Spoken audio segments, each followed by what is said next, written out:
Good morning, good morning, good morning.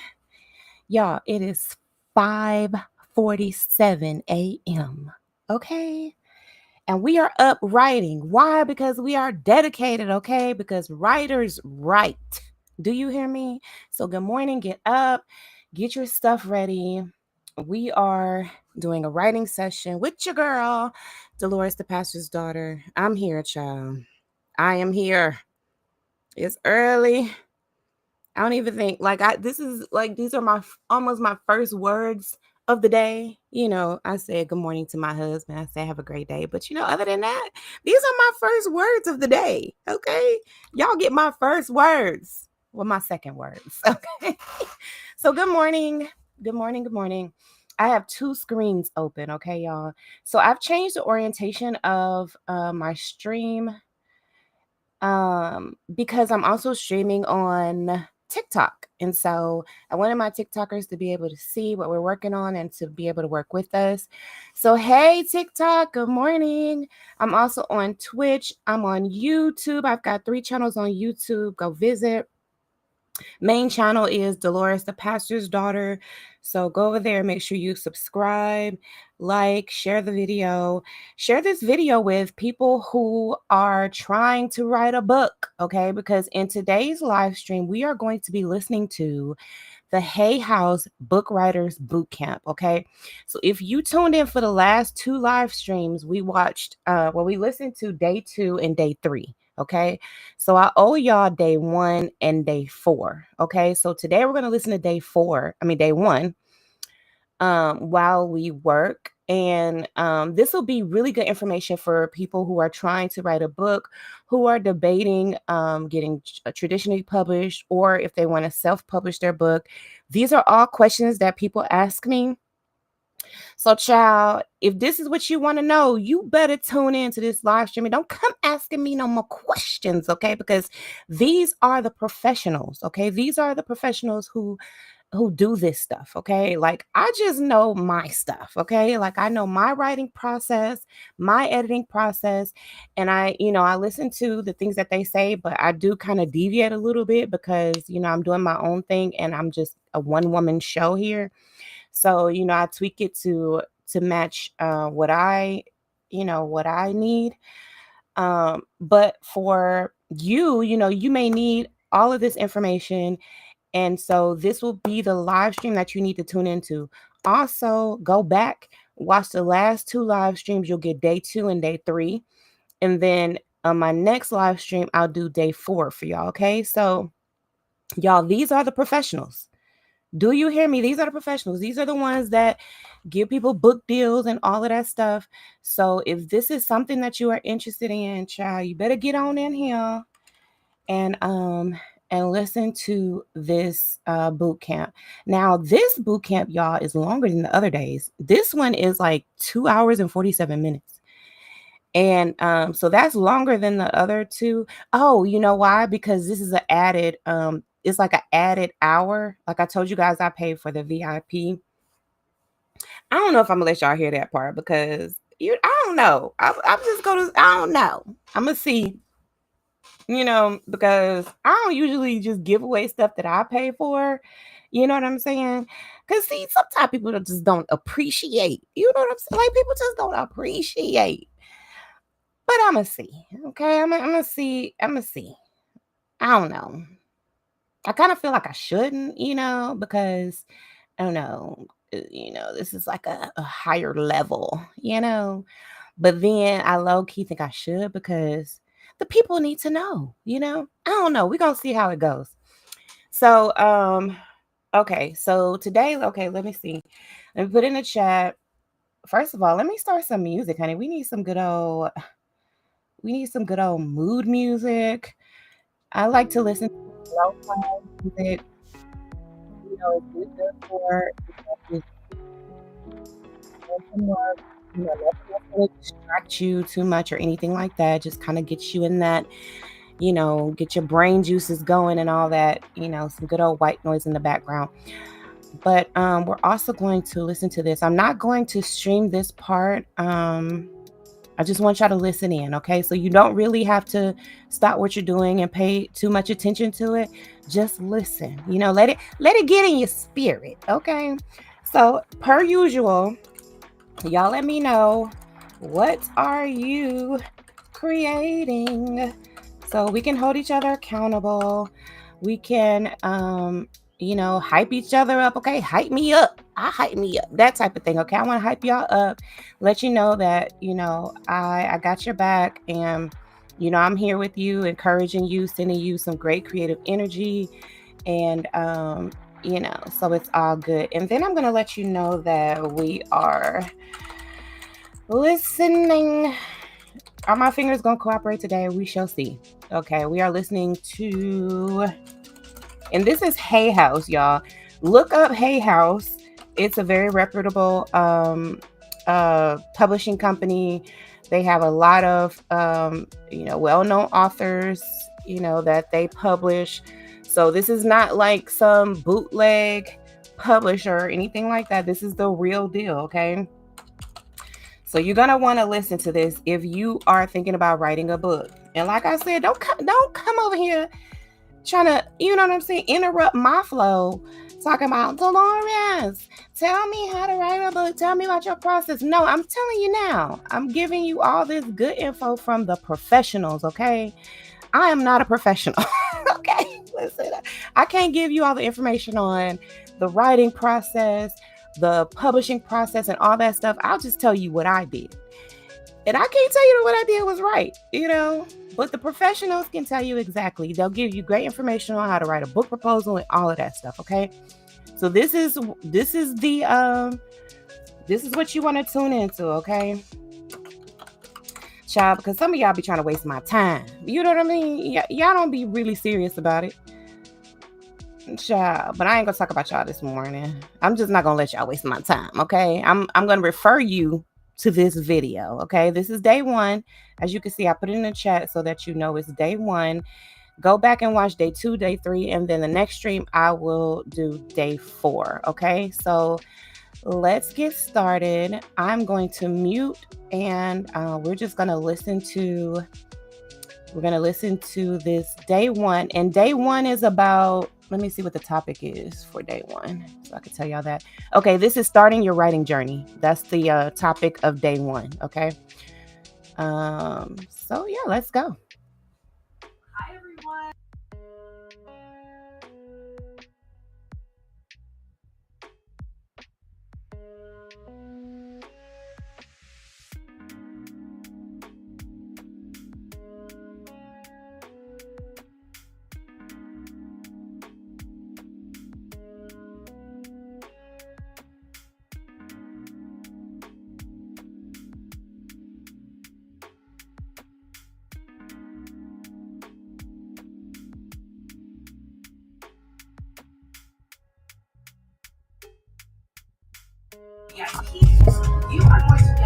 Okay, why am I okay? Hold on, y'all, because it seems like y'all can't hear it. I might need to stay. Hold on, y'all. I might need to stay on because I was thinking that if I muted, that you guys wouldn't hear the echo. But it looks like if I mute, then you guys aren't going to hear the video at all. So let me just make sure, okay? Okay, why am I... Okay, hold on. Hold on, y'all, because it seems like y'all can't hear it. Yeah, that's what it looks like. Okay, hold on. And all that stuff, I'll just tell you what I did. And I can't tell you that what I did was right. Hold on, people. But the professionals... I just want to make sure y'all can hear it good. I'm going to mute. Yeah, okay. So if I mute, then you guys can't hear it. Okay. So I'm going to just stay on and we're just going to listen to it. No big deal. Okay, here we go. You can either write them in right there on your dashboard, or if you're watching on YouTube, in the comments below. Those of you who are VIPs, of course, you're right here in the Zoom room with us. We would love to see it right here in this. Okay, now let me ask y'all this. Is it coming through clear for y'all? Like, can y'all hear it good? Because y'all don't want to... I don't want y'all to like not be able to hear it good. Yeah, because it seems like y'all can't hear it. Let me just make sure. I want to make sure y'all can hear it good. I'm going to mute. Hold on, okay. So if I'm mute, then you guys can't hear it. Okay. So I'm gonna just stay on, and then we're just gonna listen to it. No big deal. Okay, here we go. No, I don't like that. That doesn't sound. That's not good, y'all. Hold on, cause y'all got to be able to hear this good. Okay, like in order to get the benefits. Okay. Let me see. What I need to do, y'all? What I need to do? Oh, I know. I'm just gonna pull it up on my phone. I think that's what gave us better results last time. Hold on, my loves, cause you know your girl ain't gonna fail you now. Okay, I gotta make sure my people can get all this good info. Okay, hold on. Anyways, y'all put in the chat. What are you working on? What are you creating? Let me know. I am still working on my edits for book 2. Let me see. I'm still working on my edits for book 2. I'm doing like some transferring. I got 2 versions of book 2.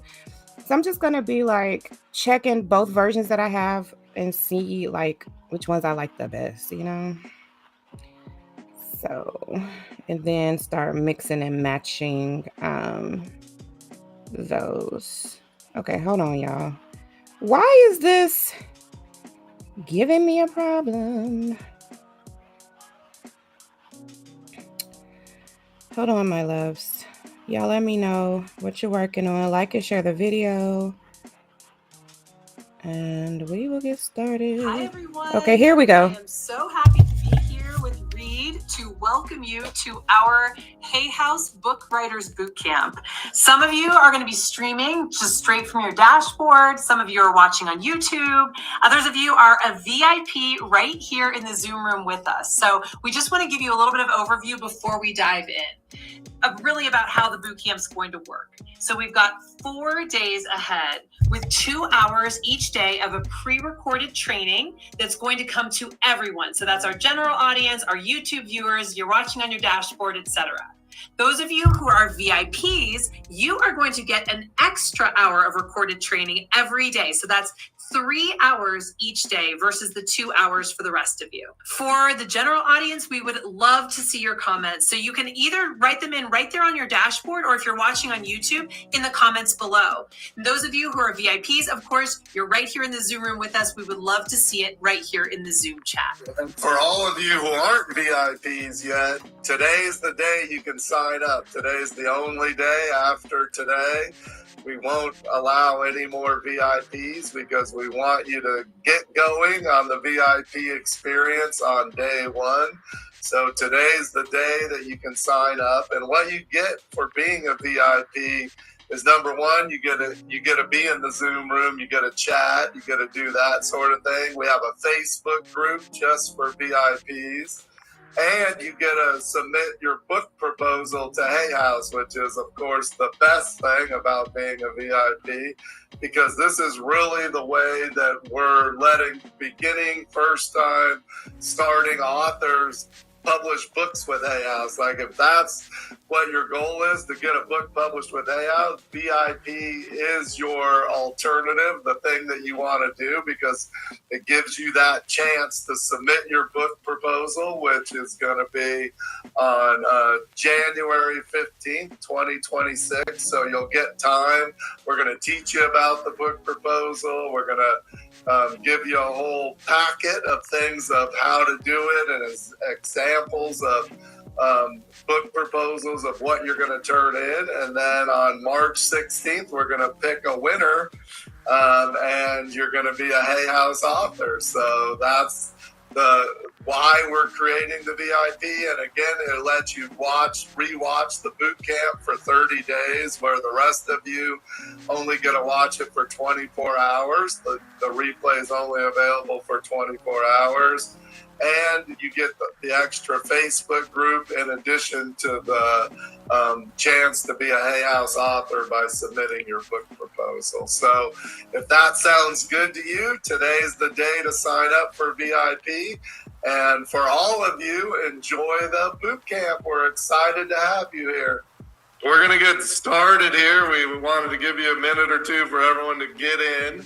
Yeah. But we're going to start out by giving you a little background of Kelly and I, so you know who you're going to spend the next 8 to 12 hours with, and understand where we're coming from and how we learned all this that we're going to share with you over the years. So I'm going to start off and kind of give you my story, and then tied into my story is the Hay House story, and really the Louise Hay story. And Louise Hay is the person that started Hay House. I mean, if you guys know who Louise is, give me a heart or a little reaction if you know who Louise Hay is. So I kind of have an idea. Great. I love it. And so Louise is the person that started Hay House. And she started Hay House back in 1987, so a long time ago.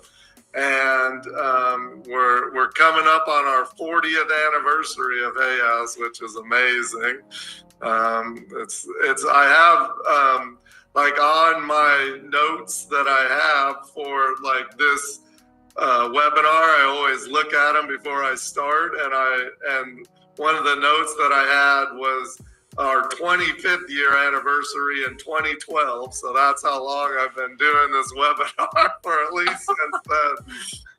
So I think that's it's just so amazing how fast time goes by. Like you never know, like how quick it's gonna go. I'm sure many of you have that feeling as well.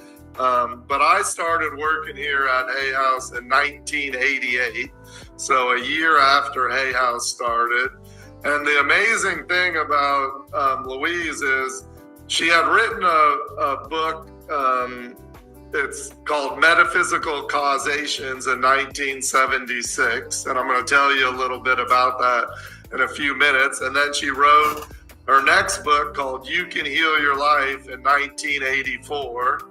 And that we just had the 40th anniversary of that. Here's a cover of the 40th anniversary edition of the book, and amazing. And but Louise started Hay House when she was 60 years old, and that's always such an amazing thing to me because I just a few days ago turned 62. So like I can't even think about that I would just be starting Hay House right now 2 years ago, and especially since I've been here for so long, for the last 37 years, almost 36 and a half years. So but amazing that Louise started at 60. So any of you that are thinking, oh my gosh, I'm too old to write this book, don't think that anymore. Just think of Louise, and she wrote her last book when she was 90 years old. So in those 30 years, she changed so many people's lives. She's sold over 50 million of her books. So you can imagine, like, that's a lot of people that have read her book, and those are just people buying it. A lot of people shared it with their friends and family. So it's crazy. Some people bought it in audio and all those kind of things. Those don't even count in those numbers. So it's amazing, and it's all around the world, you know, so it's just incredible. And so she self-published those first two books. So Metaphysical Causations was her very first book. And Louise had a crazy beginning to her life, and she was raped at 5 years old, which is so sad. And then she left home at 13. So at 13 years old, she left home, and she went to Chicago. And then from Chicago, she went to New York, and she became a model, and she, you know, worked around in New York City. And then eventually she met someone who would become her husband, and she was married for a long time. And then her husband cheated on her and left her for a younger woman. And so Louise was devastated. And she always says how those wonderful years of being married, and her husband was from England, and she got to see the world. And she always was thankful for him for that. But when she got divorced, she was devastated and she didn't really know what to do. And so she went to a religious science church, and she heard that, if you change your thinking, you can change your life. And that's a long story in itself. That was like a quote accident that she even showed up there. And then she really related to what she heard, and she became a practitioner for religious science, which is like kind of like a coach in nowadays, where people help you change your life. And I'm sure they still have practitioners at the religious science as well. And as soon as she opened up her practice to coach people individually or be a religious science practitioner, it was completely full. Like every single hour that she had allocated, people took, and she had a big waiting list. And, she was just great at what she does. And if anyone ever saw Louise live or in person, you would understand that instantly, how great she was. She was amazing. And part of that was that she always called herself an organized Libra. And she would always write down, like, when somebody had a problem, she would have not only their physical issue, but a mental cause of that issue. And that's how she came about writing her first book, Metaphysical Causation, she called it. And she made that book, and it was kind of like, she went to like a local printing store where they just printed up the pages and stapled together with a cover that she had made. And she found out that if you print up more, each one is cheaper. So she printed up 5,000 copies of the very first book, which is an unbelievable number for somebody who's just starting out. Like, all of us wish we could sell 5,000 copies of our very first book right away. But sometimes, it helps not to know everything about what you're about to get into. So what she did, she printed them. Her teacher at the time said, oh, Louise, she gave a copy to him, and he goes, oh, Louise, that's very sweet. Like, how many did you make up? And when she told him 5,000, he's like, oh my God, like, what are you going to do with all those? But within a year, she sold every single copy of the book, which is amazing, right?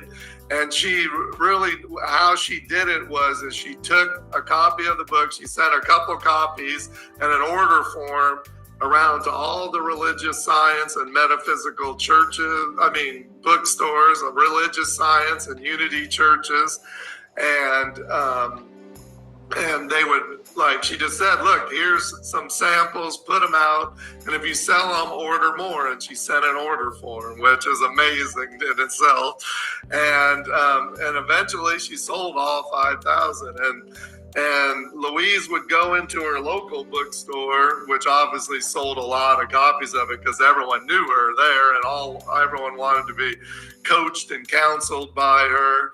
And so she was watching in the bookstore, and she would watch, and people would walk by the book, and they would see the cover and the name, and they would mostly just walk right by. But if they picked the book up and look inside, almost every single person bought it. So she decided, once she sold out all of the books, she decided to change the title of the book to Heal Your Body, which many of you guys, I'm sure, know as the Little Blue Book, which it has been selling ever since then, since 1976. And she changed the title, and that was kind of the start of her self-publishing.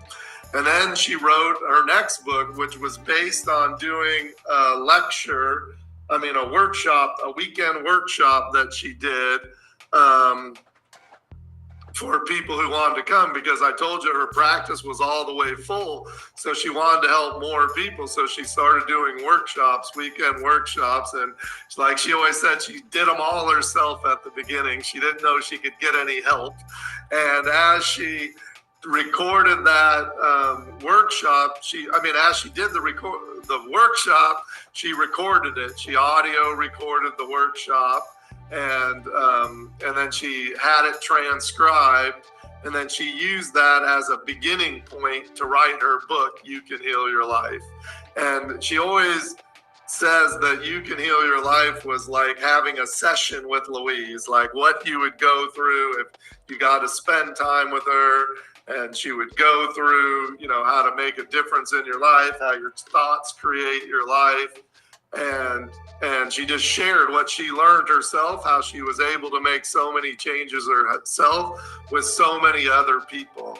And I just love to share her story with you all at the beginning of this workshop, because I know many of you are using your own story and your own experiences to write your book, whether it be a memoir or what Kelly and I call a teaching memoir, which we'll talk to you about later,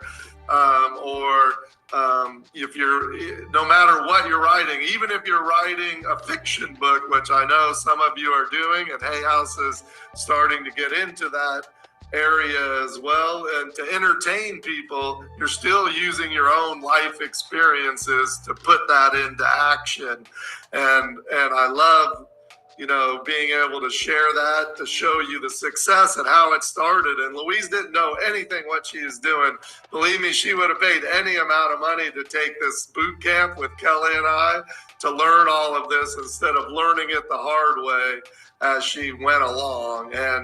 And so my experience with it, as I said, I started a year after Hay House started. So in 1988, I started as the financial director at Hay House. And at that time, I really didn't know anything about book publishing. Like, I knew nothing. Hay House, Louise went on Oprah and Donahue in March of 1988 at the same time, and all within 1 week of each other. And she talked about her book, You Can Heal Your Life, and Oprah, talked about it. And back then, if you were on Oprah, that helped make an amazing thing. Or really, what it was even bigger at that time was Donahue, because Oprah was just getting started, but she did them both in the same week, and the book took off, and it went on the New York Times bestseller list. And Louise, like I said, started Hay House at 60, but she didn't really know what to do as far as run the business, what happens, what do I do next. And so she went across the hall to the CPA firm that was across the hall, and she talked to the partners, and they said, and she said, now what do I do now that everything's taking off? And so the partners assigned 3 people to come across the hall and figure out the accounting and figure out what was happening. And one of the people that they sent was me. I was a CPA working across the hall from Hay House. And they sent another guy named George and another guy named Mike. And Mike actually has been our CPA ever since I started at Hay House in 1988. He's been the CPA for Hay House, and he just retired in January. So he stayed with us a long, long time. And I didn't know anything about book publishing, zero, nothing. I just was coming across the hall to figure out the accounting, get going, do all that, and find out about Hay House. And to us at Hay House, all those people, to us at the CPA firm, all those people across the hall at Hay House were a little bit crazy and weird, so it wasn't like a choice assignment to get assigned to Hay House. We were doing like construction companies and famous actors and directors and all those kind of things. And because we were in Santa Monica, that's where Hay House started. And it was just crazy, and so we went over there, and Louise wasn't there that much, and she was out traveling and speaking because everything was taking off, but we were getting to know everybody. And the one thing that we found out about Hay House is that, Louise really wanted to make a difference and help people. And she said, you could heal yourself by changing your thoughts. which is a little weird to someone, you know, from my background with no at all any exposure to any of this self-help stuff. In fact, at that time, there wasn't even a self-help section in the bookstore of any bookstore. So there, nowadays, like in the United States or the UK or Canada, there's big giant bookstores. In the US, there's Barnes and Noble. In Canada, there's Indigo. In the UK, there's Waterstones. And all over the world, there's these bookstores that have many different titles and different sections in them. But that wasn't the case in 1988. There wasn't even a self-help section. Like they put, some bookstores put You Can Heal Your Life in a cult. Some people put it in, you know, a healing section. Like it just wasn't the same as it is today. Now the self-help section is the biggest and probably most popular part of the bookstore. So that's what I mean by there wasn't that much exposure to this back then. And so I went across, got to know them, and obviously I'm here now. So after a while, Hay House started to say, look, you know, it's great to get all the input from the CPA, but we're getting all these big bills, and the CPA, my partners at the CPA firm said, look, you should hire your own financial person, and we'll just do the big picture things and help you do the taxes and all that sort of thing. And so they put out a thing to hire someone for this job. And so I had been a CPA for like 3 years, but I knew that really I wanted to go work for a company more than stay at a CPA firm, because really, like, everyone that comes to the CPAs, they're getting like all kinds of news they don't like they're having to pay to get these financial statements, or they have to pay taxes, or all those kind of things. They're getting billed a lot of money to do it.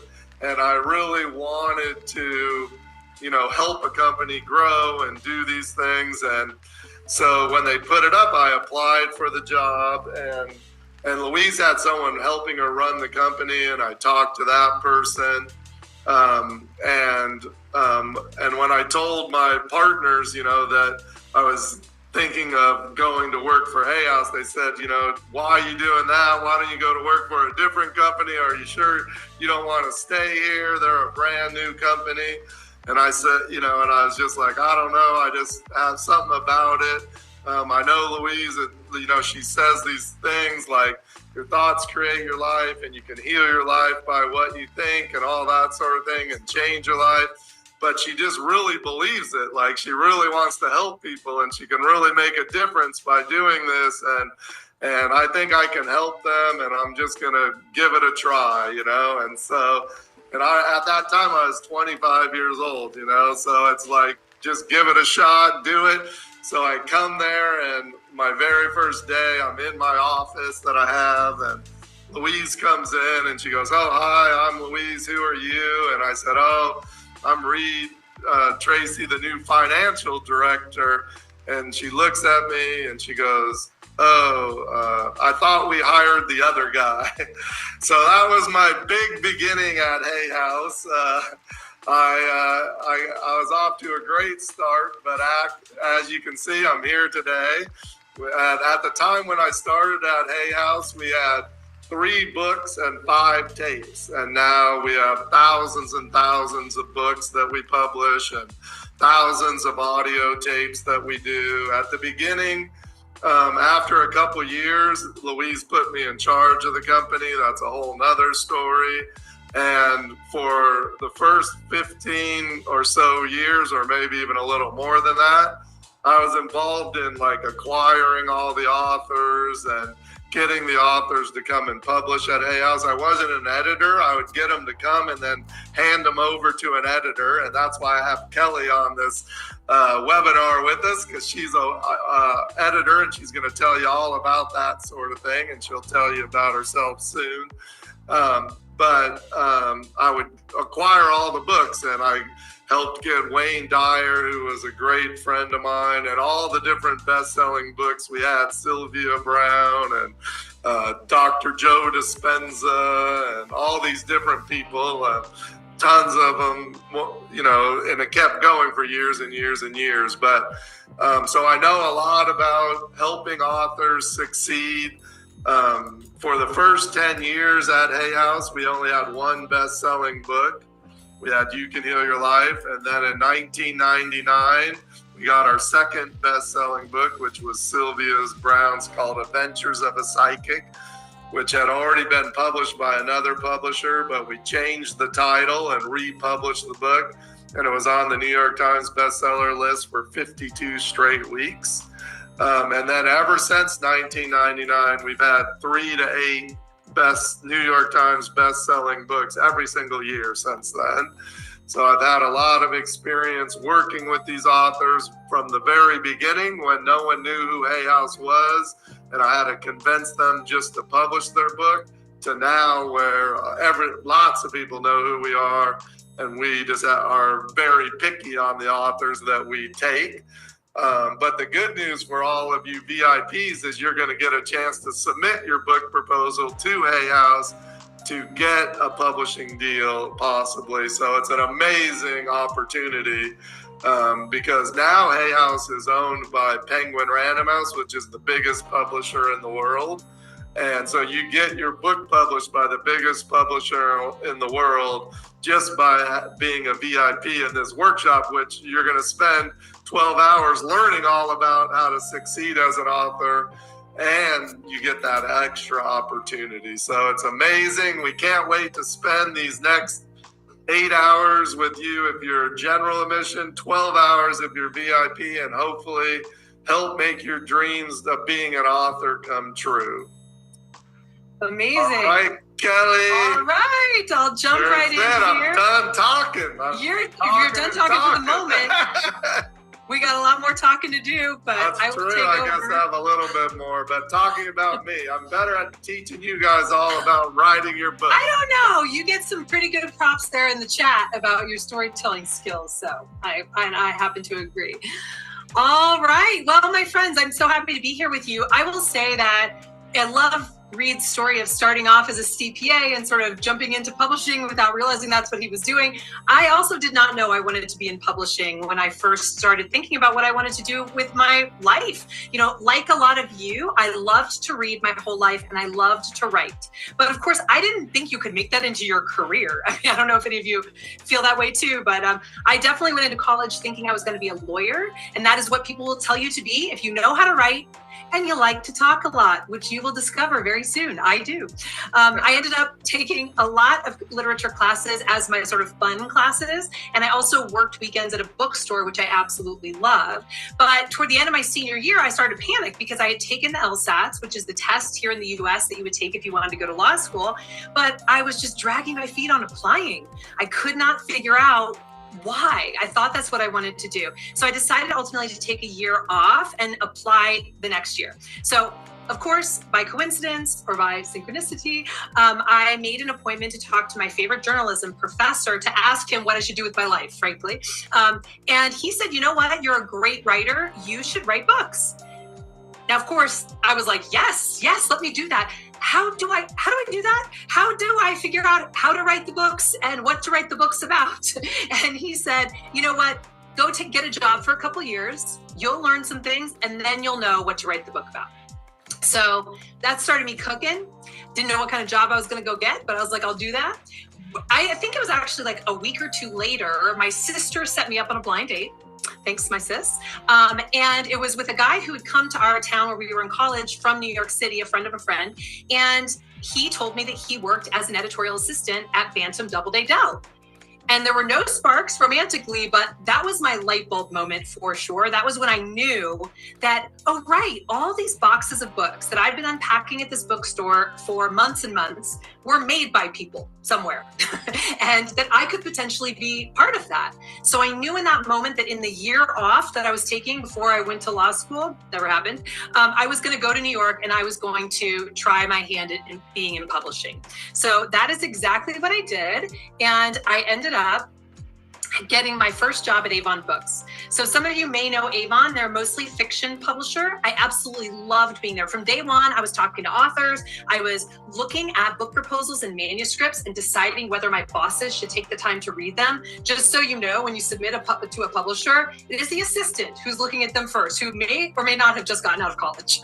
I was talking to literary agents every day. I just felt like I'd won the lottery with this job.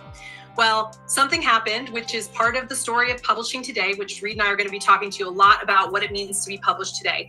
And that was that there was a consolidation happening in the publishing business, and HarperCollins came along and scooped up the publisher that I was working at. So I ended up making a transition over to HarperCollins, and I won't lie, it was kind of a tough transition, merging two companies together, all their systems, all their everything, and the assistants ended up being the ones who were having to navigate between the different departments and things like that. So it was a lot, but I got a real stroke of luck in that moment. I got a new boss who became my #1 editorial mentor, which I will say in the US business, at least, that is how you learn how to be an editor, is that you are reviewing the manuscripts that your boss has been editing, and you're looking at them to figure out what are they doing and why are they making the choices.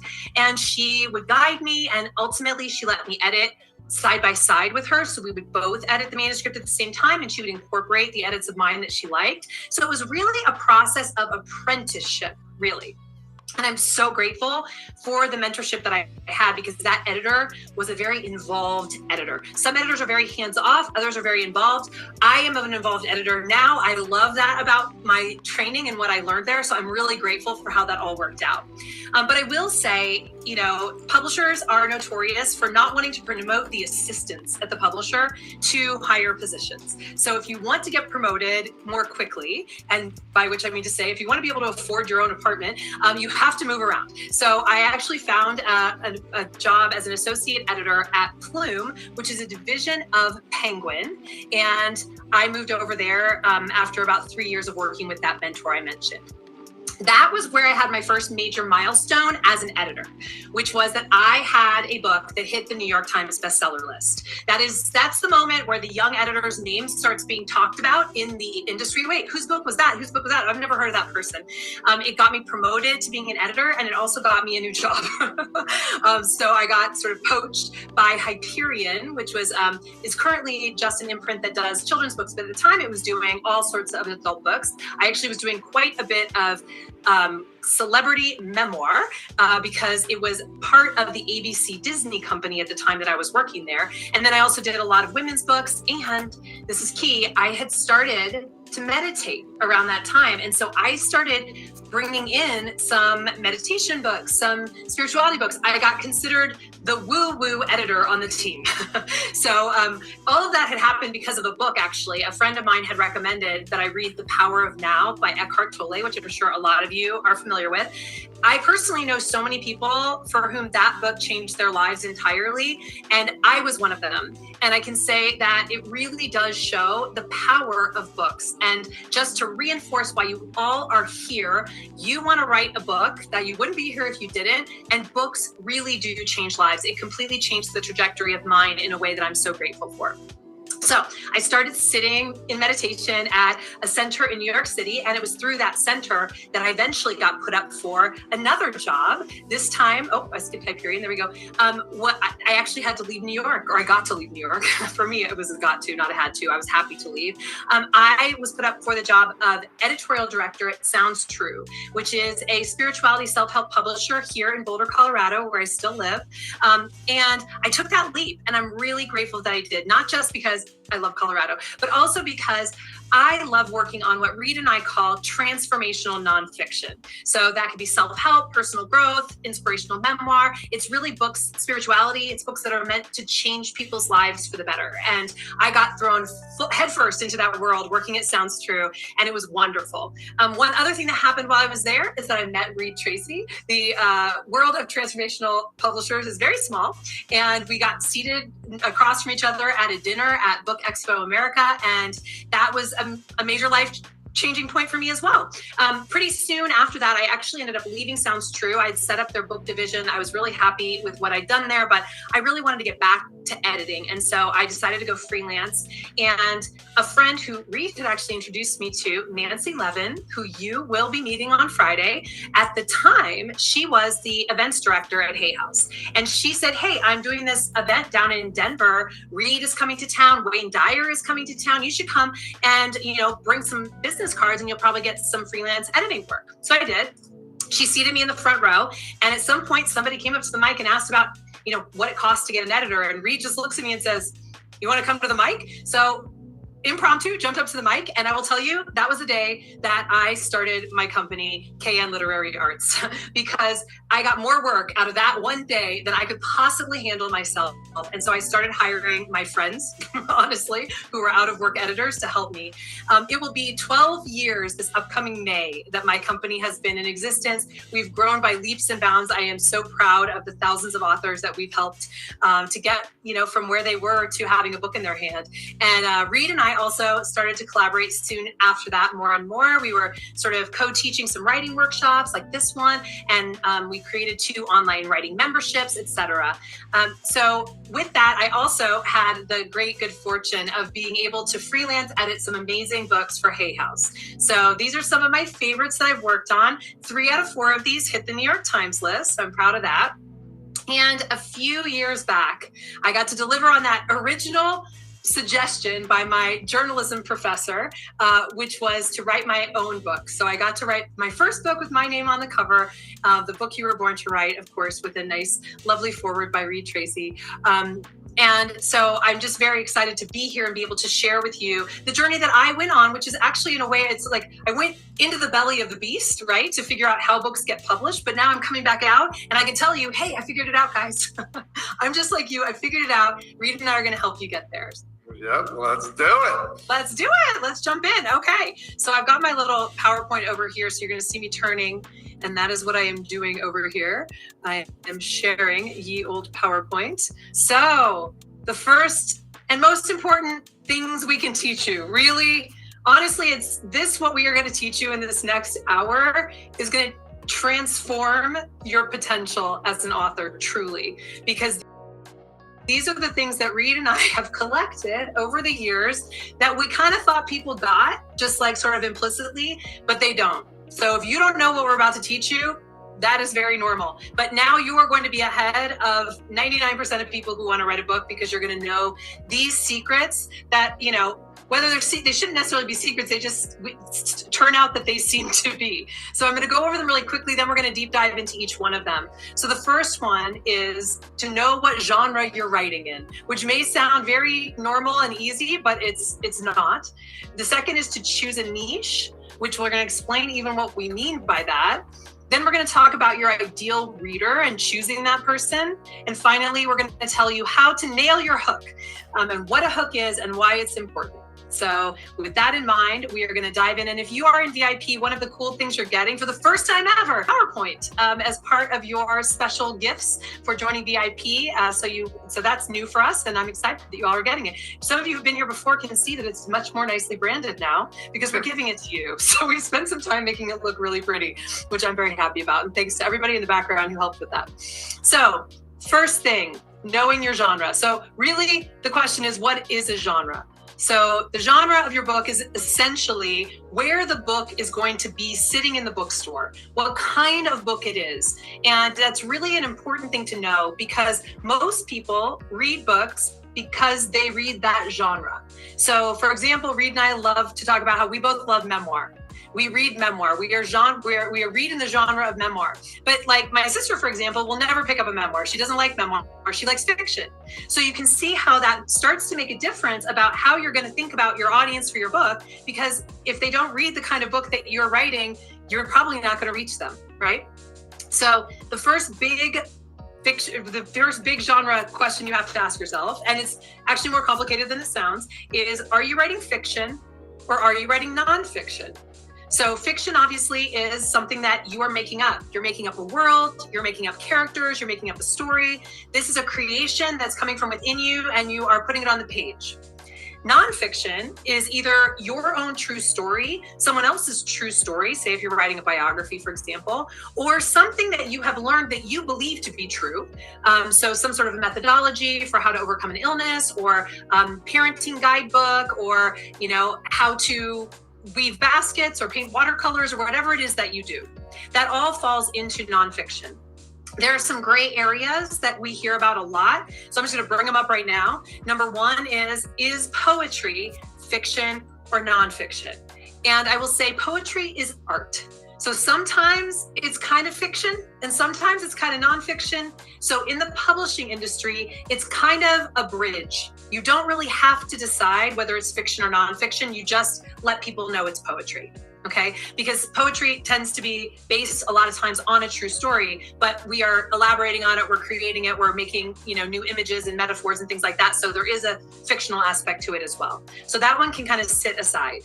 The other one we hear about a lot because of Hay House is channeled books, meaning you are doing some sort of automatic writing and you're receiving the content from an entity or a group of entities. We're thinking of things like Abraham Hicks, Esther Hicks, and her downloading of Abraham's wisdom and things like that.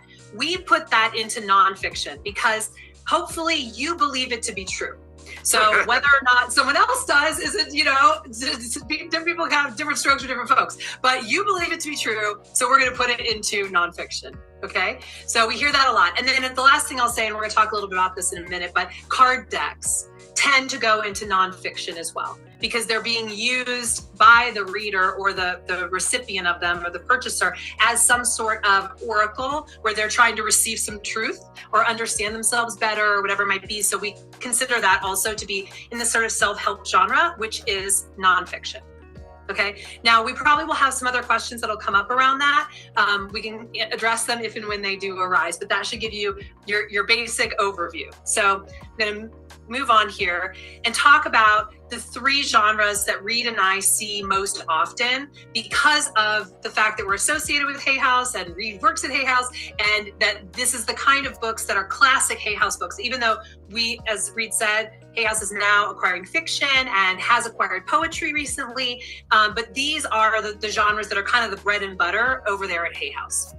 So the first, or I will say, Hay House publishes less memoir. They do sometimes publish memoir, but memoir is a transformational genre in our world, because most of the people that we know or we encounter who are writing memoir are writing it because they have overcome something or they have some wisdom to share that came through their story. So it kind of is an inspirational story, but it's really your story. So memoir is when you are writing down what happened. Now, it might be that your account of what happened is different than someone else's account in your life. That's okay. But as long as you are not making things up, it can fall under memoir. Okay.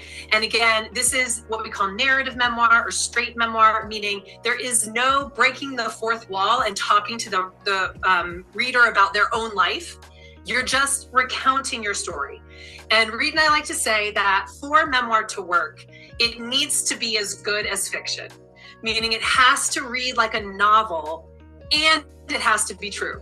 So it's got a couple high bars to cross, but people do it every day, so don't get dissuaded. But it needs to be both true and it needs to be a page turner. And the way you do that is you leave out a lot of things that might be important to you, but are not necessarily important to the story. We can get into a deeper dive on that in a day or two, but right now we'll just say memoir is a straight story of your own. Reed, is there anything you want to say about that before I move on? I mean, the key thing I think is it has to be written like a novel, and it should only be as part of your life. So a lot of the great memoir writers, can write 5 memoirs about their life, or 3, 4, 5, about their life, their family, all that sort of thing. So that's, I think, the key thing, because I know a lot of you are thinking of writing your memoir, and we might be giving you some help with that idea in a minute here. Yeah, exactly. Yeah, that's so true. My favorite memoir that I like to talk about is a book by Martha Beck called Expecting Adam. If any of you have not read it, it's amazing. I love that book. But what I like about it is that the entire memoir takes place in the 9 months that she is pregnant with her son. So she tells a lot of stories that happen, before that. She even tells some things that happen later, but the memoir itself is encapsulated in that journey. And that's one of the most important things to know about great memoir, is that it's usually it's not the same as autobiography, which is like, I was born at 8:10 p.m. in this hospital in this town, and then my parents brought me home, my dad was that's more of an autobiography. You're just chronicling your life, and that's fine. I mean, I will tell you, I always say this, like, if my grandparents had written a chronicle of their life, I would be so happy, and they did not. So if you're thinking about doing that, I highly recommend it. The generations that follow are going to be very grateful for that. But in terms of finding an audience outside of people who already know you, writing a compelling memoir that's really about something that happened to you, and that what happened next inside of one story is the better way to go. People are more likely, unless you're a celebrity. If you're a celebrity, people want to hear the whole kit and caboodle. Okay, second genre we call transformational nonfiction is prescriptive nonfiction. So we've already been talking about this genre. This is sort of like the umbrella under which we get self-help, spirituality, how-to, advice books. So things like Mel Robbins' Let Them theory. Someone mentioned that behind you on your shelf read, you had Self-Help by Gabby Bernstein. And I can see that you've got the Eat Like a Girl by Dr. Mindy behind you. These are all the kind of books that we call transformational nonfiction, prescriptive nonfiction. They are telling you how to do something, right? So that's why we say it's like writing, that author has written you a prescription for a solution to a problem you have that you want solved. And so that's another genre we see a lot of, and I'm imagining a lot of you. I'm curious if we can get some hearts. Who is writing prescriptive nonfiction, or who has that kind of idea in their mind that that's what they want to write? Like Louise Hay, like Wayne Dyer. There we go. See, we have a lot there. And this genre, it can go, there's so many different ways that you might approach this. It's just everything that fits on a nonfiction list that can be geared toward helping people change, grow, and heal. And in that case, we consider it to be transformational nonfiction, prescriptive variety. All right. Okay. And then the third is something that Reed and I don't know that we created this ourselves, but we're the ones that talk about it more than anybody I've ever met. Taking credit for it. Yeah, exactly. We should put TM after it or something. Actually, teaching memoir, TM. Okay. What can I say? Okay. So teaching memoir is a combination of those two. I'm sure some of you were wondering, I can't watch the chat here right now, but I bet there was a question in there. But what if I'm doing both? What if I'm writing my story, but I also want to help people? Yes, that's fabulous. We love that. We call it a teaching memoir, meaning that you're mostly telling your story. Your story is going to be the backbone or that you're writing, but you're also breaking that fourth wall and talking to the reader about what is going on in their life. So you're giving them direct advice that you learned through your journey about how to grow, heal, change, whatever it might be that you've been able to do. So that is, I would say, probably the most common genre that we see. I will say there is no teaching memoir like, bookshelf in Barnes & Noble or on Amazon. It usually gets marketed as prescriptive nonfiction, and we recommend that. Even if really the heart of the book is your story, we found, unfortunately, people are not that altruistic, and there's a smaller readership for people who think that they're reading memoir than people who are reading a book that they believe is going to solve a problem for them. Right? We have limited time. We have so many different things that are pulling on our attention. We are going to give our time to something that's going to solve a problem that we've come to that bookshelf looking to solve. So we always say, market it as a how-to book, but you are going to be illustrating how the method works through telling your own story, if that makes sense. And again, we'll be able to talk about this probably ad nauseum later in the week, but we wanted to just give you the basics. It is, like someone in the chat says, it can be a self-help book with this. It can be, like, we call it a teaching memoir because a lot of the stories are in your own life. A lot of people like go through something in their life and then they want to help other people by what they've gone through. And it's easier to help people by teaching them exactly what's going to make a difference than just tell your story. That's basically the bottom line. And it's way easier, especially if you're looking for someone to publish your book, to find a publisher for a memoir, a teaching memoir that teaches someone how to change their life in some way, rather than a straight memoir, which is more like a novel about your life. So we just like to show you that because we know so many of you are putting stories from your life in your book. Yes, exactly. So the answer is, can it be both? Yes, it can. But we suggest you talk about it and market it as a self-help book, as a spirituality book, as a personal development book. So the person knows there's a benefit they're going to get in addition to being entertained by your story and inspired by your story. And someone in the chat says, like, Anita Marjani's Dying to Be Me. That's exactly right. Exactly it. Or Immaculée Ilibagiza's Left to Tell. Those are like two big Hay House classic teaching memoirs, and we have lots of them. I'm gonna be talking about other ones throughout the week.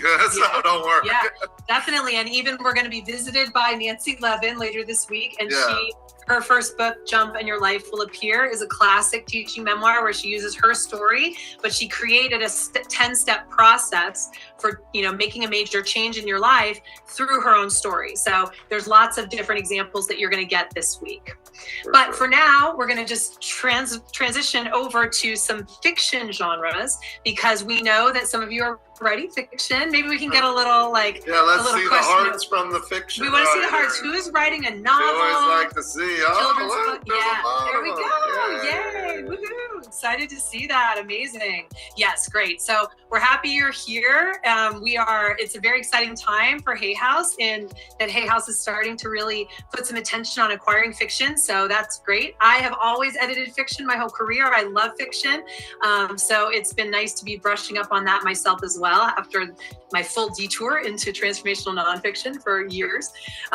So we just wanted to run through some genres of fiction. So inside of the umbrella of fiction, there are lots of genres, and we're not going to give them all here because we couldn't possibly, but you can think of the genre as being the section of the fiction part of the bookstore where you go looking for your book. So if you are, for example, I'm getting to romance. If you are a romance reader, you're probably not looking in the literary fiction section. I mean, maybe you are, maybe you like both, but you maybe aren't looking in the Westerns section or in the true crime section, or the not true crime, actually fake crime, the suspense, the thriller section, right? Most people have one or two genres they like to read, and they're not necessarily going to be interested in crossing over and reading a different type of fiction. So again, it's very important as you start thinking about who's going to be reading your book to know what kind of genre they like reading, because they're not probably going to cross genres just for you. So here are the genres that we're just going to talk about today. Romance, number one on my list. Romance read, isn't it like the best-selling genre? Oh, romance and romantasy are the biggest selling category right now.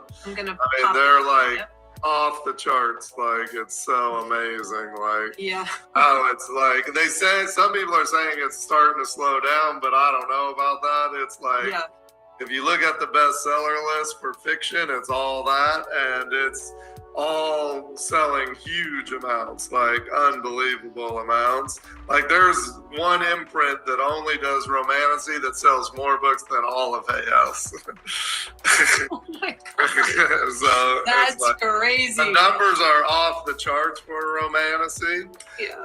Like, they have 40 authors at this imprint, and 30 of them sell over 100,000 physical books. Wow. And that, just to give you some context, that's huge. That's huge. Huge numbers. That's huge. Wow. So, like, to give everyone an idea, so there's like 80,000 books published by traditional publishers every year, and less than 300 sell over 50,000. So let's just say that one more time. 80,000 books published. Yeah. Is that just in the U.S. or around the world? Yeah, just in the U.S. Okay, just in the U.S. The traditional major publishers are publishing 80,000 books a year, and only 300 of those are going to sell more than 50,000 copies. Yeah. And that includes like when Stephen King does a new book. Yeah. And that's all new books. Like a lot of books sell over 50,000 over years. Over 10 years or something. Yeah. And they might, there might be thousands that sell over 50,000 in a year, but some were published years ago. Like You Can Heal Your Life have sold over 50,000 every year for 40 years. Amazing. So, like that's an idea, but it's really, and the other thing about fiction, which is we're going to talk about more in the next couple days, about this, but self-publishing in fiction is big. Like and we're going to teach you about that. We're going to talk about it tomorrow. In fact, be sure, like everyone should come tomorrow for sure, but definitely if you're thinking of fiction, you want to come tomorrow. We're going to talk about that. But, and tomorrow's amazing for everyone. Don't not come if you're non-fiction, obviously. But I just like to point out when we're going to talk a little bit about that affects fiction, because the majority is going to be talking about nonfiction, but each day of the next 3 days, we're going to talk about fiction, some and every single day. So, but it's, and our latest contest, like the VIP people get a contest. The people that we had like 23 or 34 or something like like that of submissions of fiction, which is the most ever that we've had. So it's really starting to grow, and our editors are so excited. So romantasy is an area that really ties into Hay House. That's the reason I know more about that part of fiction than any other part. And we have some partnerships with other publishers within PRH that we do events around romantasy. Mm-hmm. And tons of the people that work here love to read romantasy. So. I mean, I've been reading romantasy because I've been wondering, like, what is the big thing? And I see the appeal. You're getting hooked in, Kelly? There you go.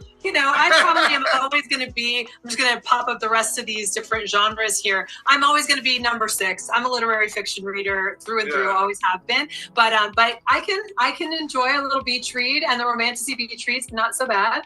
It's got some sexy fairies going on over there. Okay, so moving into like mystery here, this is one that I would say is a perennial seller. Thriller and crime and suspense, these are big sellers as well. Literary fiction, this is kind of what you read in school, and then the contemporary writers who are writing in that same flavor.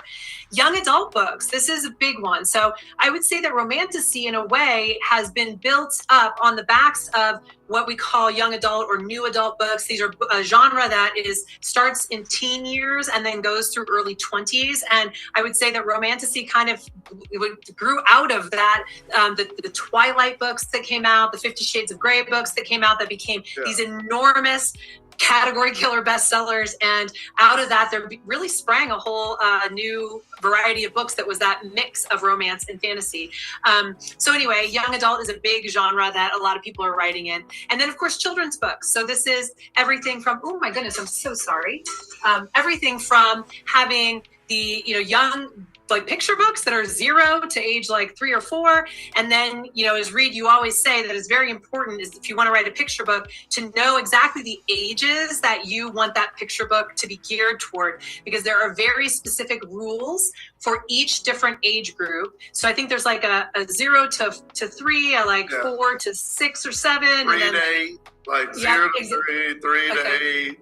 And then there's some in between, but those are the main. And then as you get older, they stop being picture books, basically. Right, exactly. They go to chapter books. Yeah, they're chapter books over 8, basically. Yeah. So if you are writing for kids, definitely do a Google search on what age group you're writing for. And, you might be thinking, but I'm writing for all sorts of age groups, which is such an interesting thing, because we're going to be talking about that now and in the next 2 steps that we want to talk about, because we're going to talk about niche and we're going to talk about your ideal reader. So first, niche, I think, is one of those things that people are very confused about. Most people would assume that if you're writing a book that's a very broad topic, you're going to have more readership. And the truth is, I understand why people think that, because that's what we see. So I think about something like the Mel Robbins book, Let Them Theory, that just is on the top of the bestseller list all over. It's kind of a broad topic. It's really a big thing about just like how to live better, how to be happier, how to use this one little tool to change your life in a really big way. But the reason why Mel could write that book and have it be such a huge bestseller is that she already had a huge audience in place who were ready and they were listening to her. She was on podcasts, she was on TV, she was on social media. You know, she's really been working it for a long time. And that is something that any of you could do as well, but it's going to take the kind of time that it's taken her. She's not just started off. I mean, she's at least, I remember seeing her speak for the first time 15 years ago. So it gives you a sense that there's been a building of her career that way. If you're just getting started, we basically say it's better to choose a much more narrow topic. Something that's smaller actually can be bigger. And the reason for that is that we are all looking on the bookshelf for, as I've said before, a solution to a problem we know we have.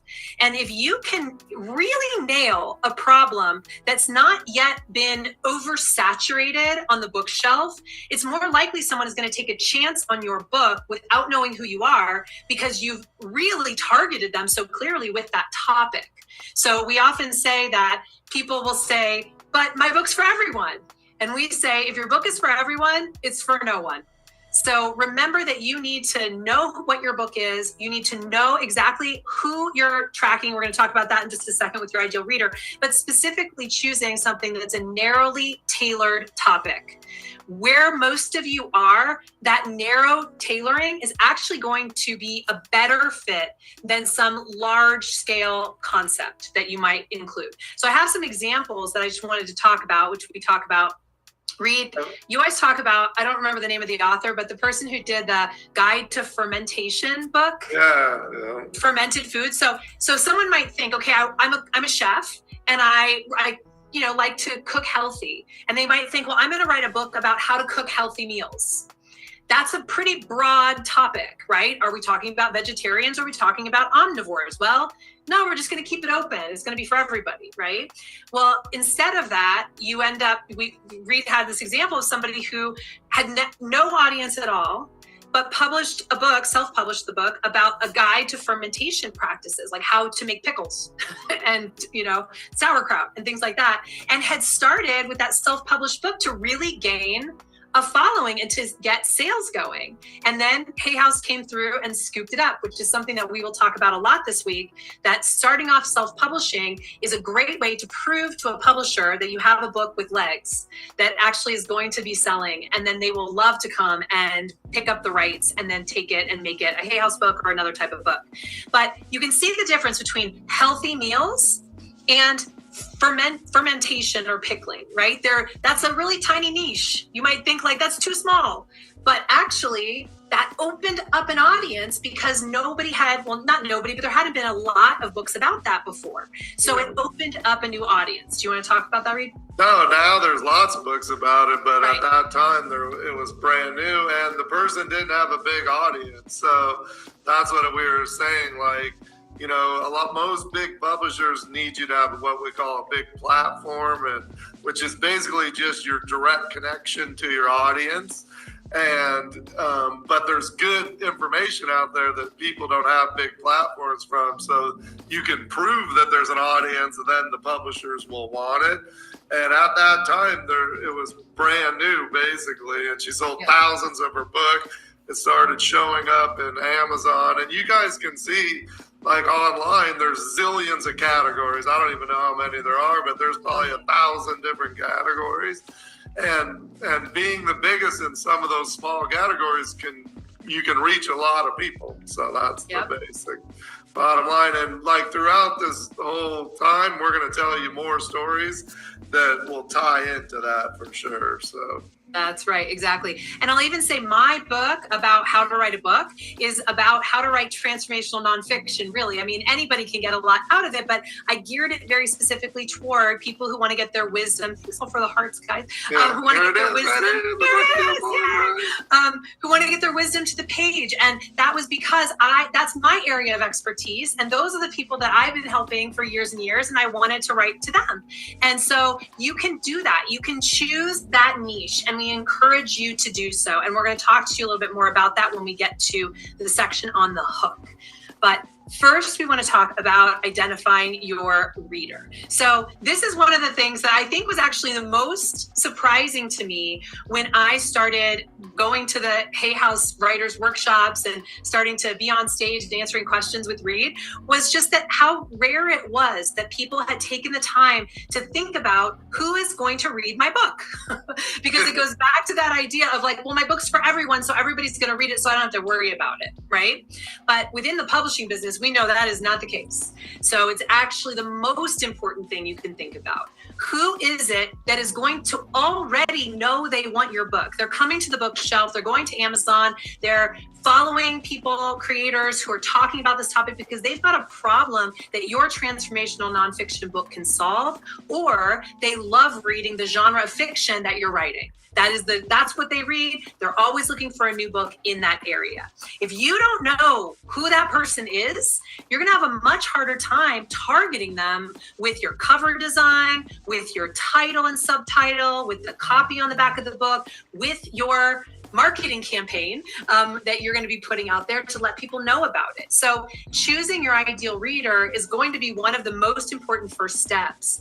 Now, I know it can sound intimidating. That's been my experience, at least talking to people, that it's intimidating and they start to feel a little bit worried about how do they even know how to choose the reader. So here are some tips. You want to choose someone who you know and understand. So this is an example that I feel like we heard not long ago in one of our memberships, a Q&A. Someone said that they wanted to write a book for, pre-teens, but they were not a parent. They had not ever really had that many preteens in their life. They themselves had been a preteen, obviously, and they wished that they had known this information back then. But what they didn't really know was something Reed and I know very well from the publishing industry, which is that preteens do not buy books. Now, it doesn't mean they don't read books, but they need their parent to buy it for them.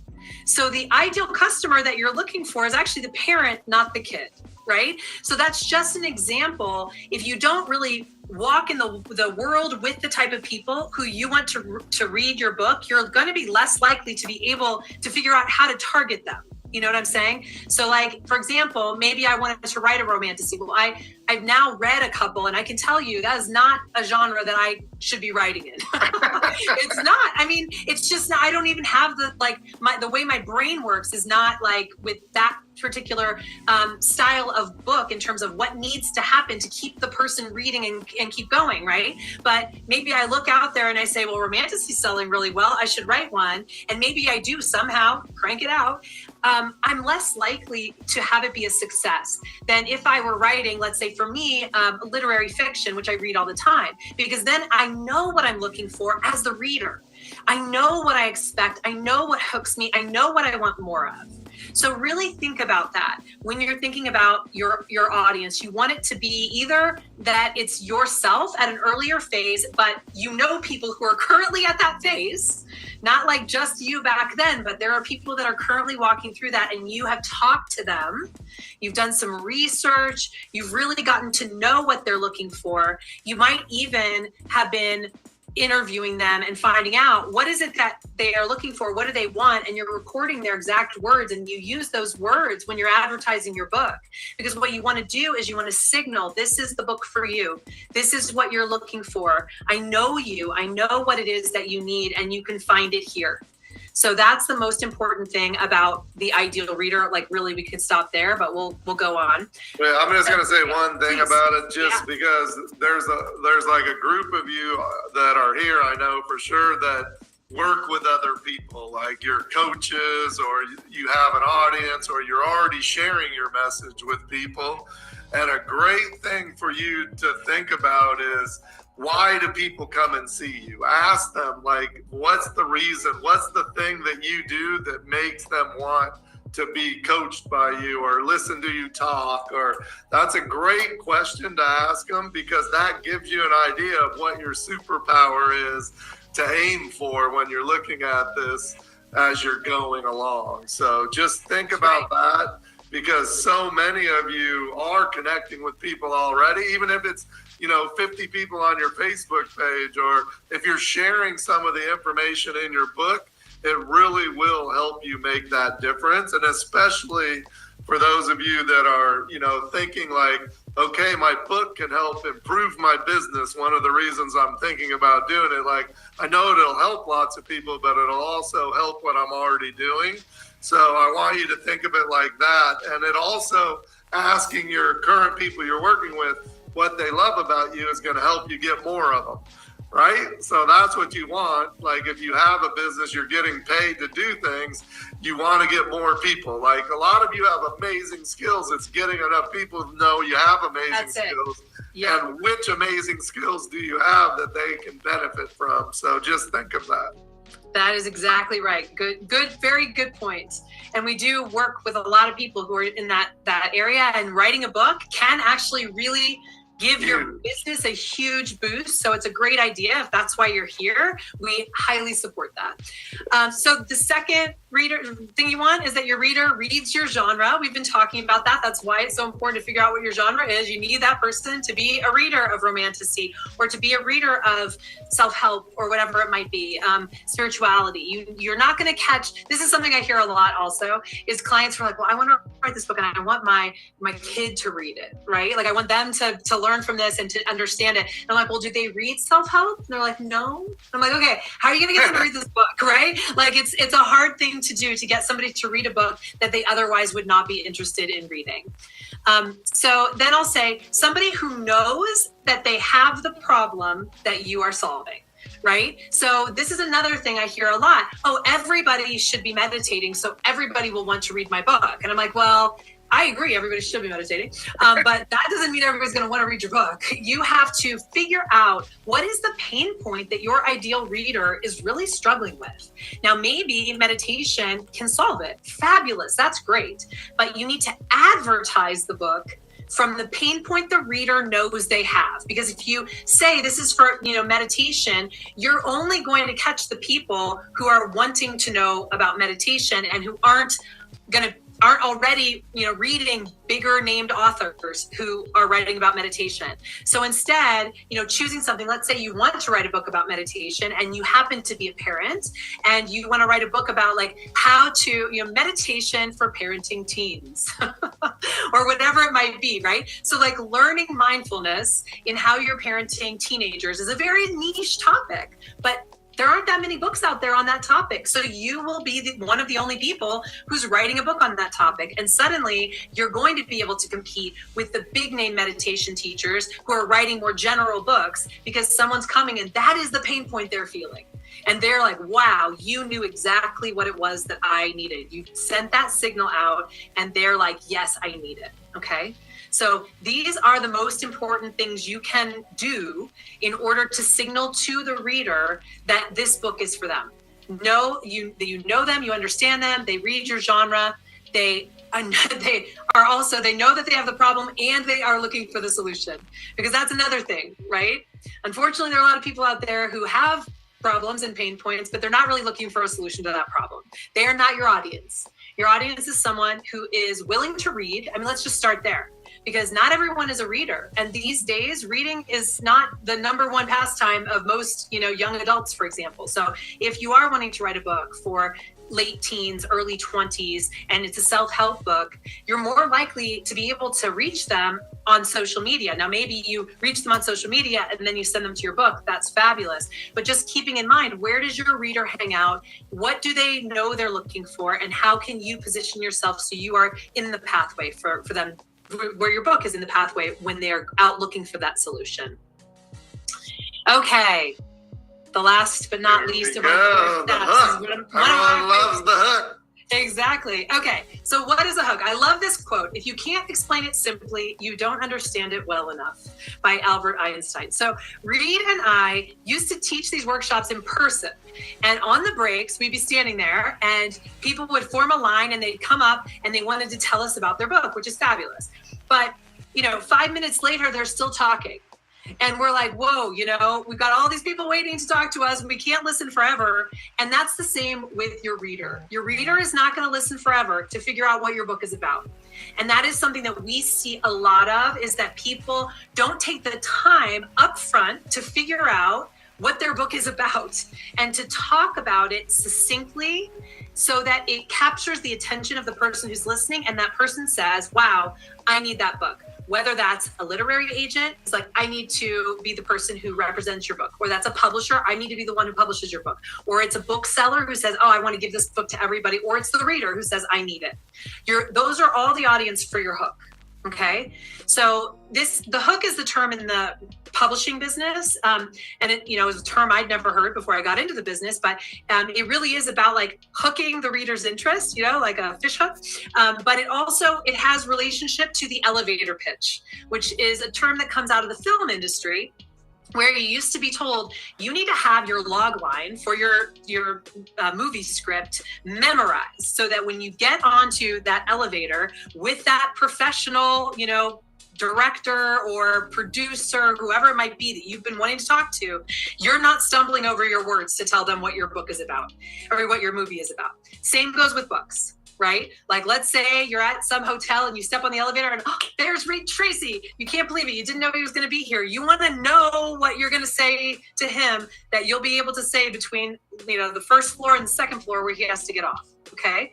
So this is incredibly important. It can be fun. People find it frustrating sometimes, but usually when it's frustrating or hard, that's because you're not totally sure what your book idea is yet. It's not fully cooked, and that is okay. That is a stage in the process everybody has to go through. So no shame there, but hopefully we're going to be able to help you get today to a place where you have at least a more refined version of the hook of your book.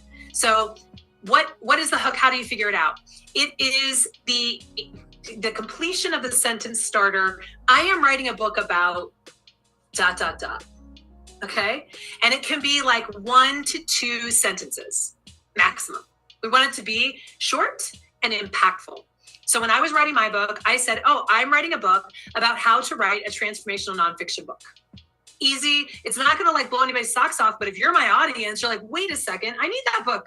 I've been wanting that book forever, right? So that's the response you want to get from people.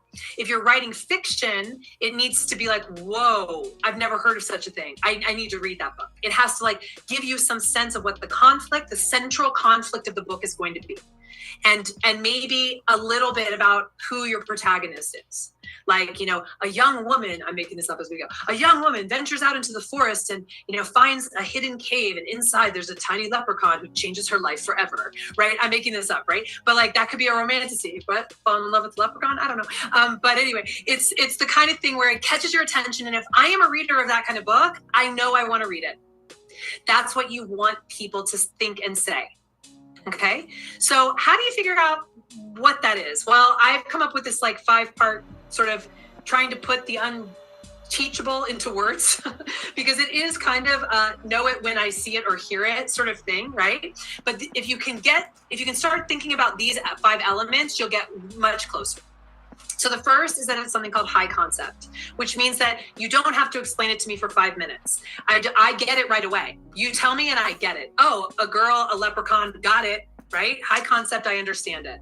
So don't let it be something mushy and smushy. I find that a lot of times when people are writing memoir, this is where the thing that Reed brought up earlier is really helpful.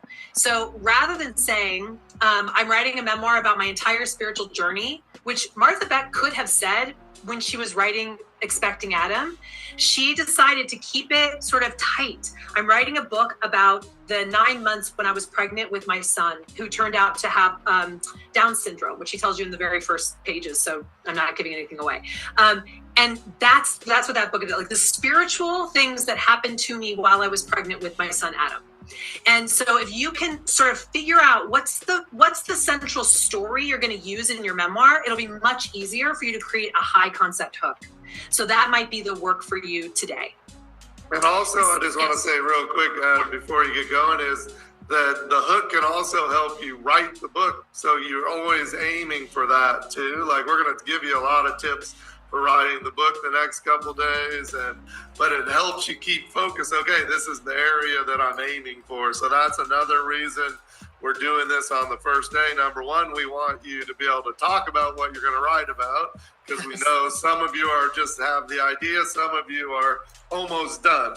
And no matter if you just have the idea or you're almost done, you need to be able to talk about what you're going to write, for depending on if you're trying to sell the book, trying to find a publisher, trying to finish writing the book. It's great for you to know what you want, what your goal is for the book. So I just want to say that. So every single one of you can benefit from knowing your hook.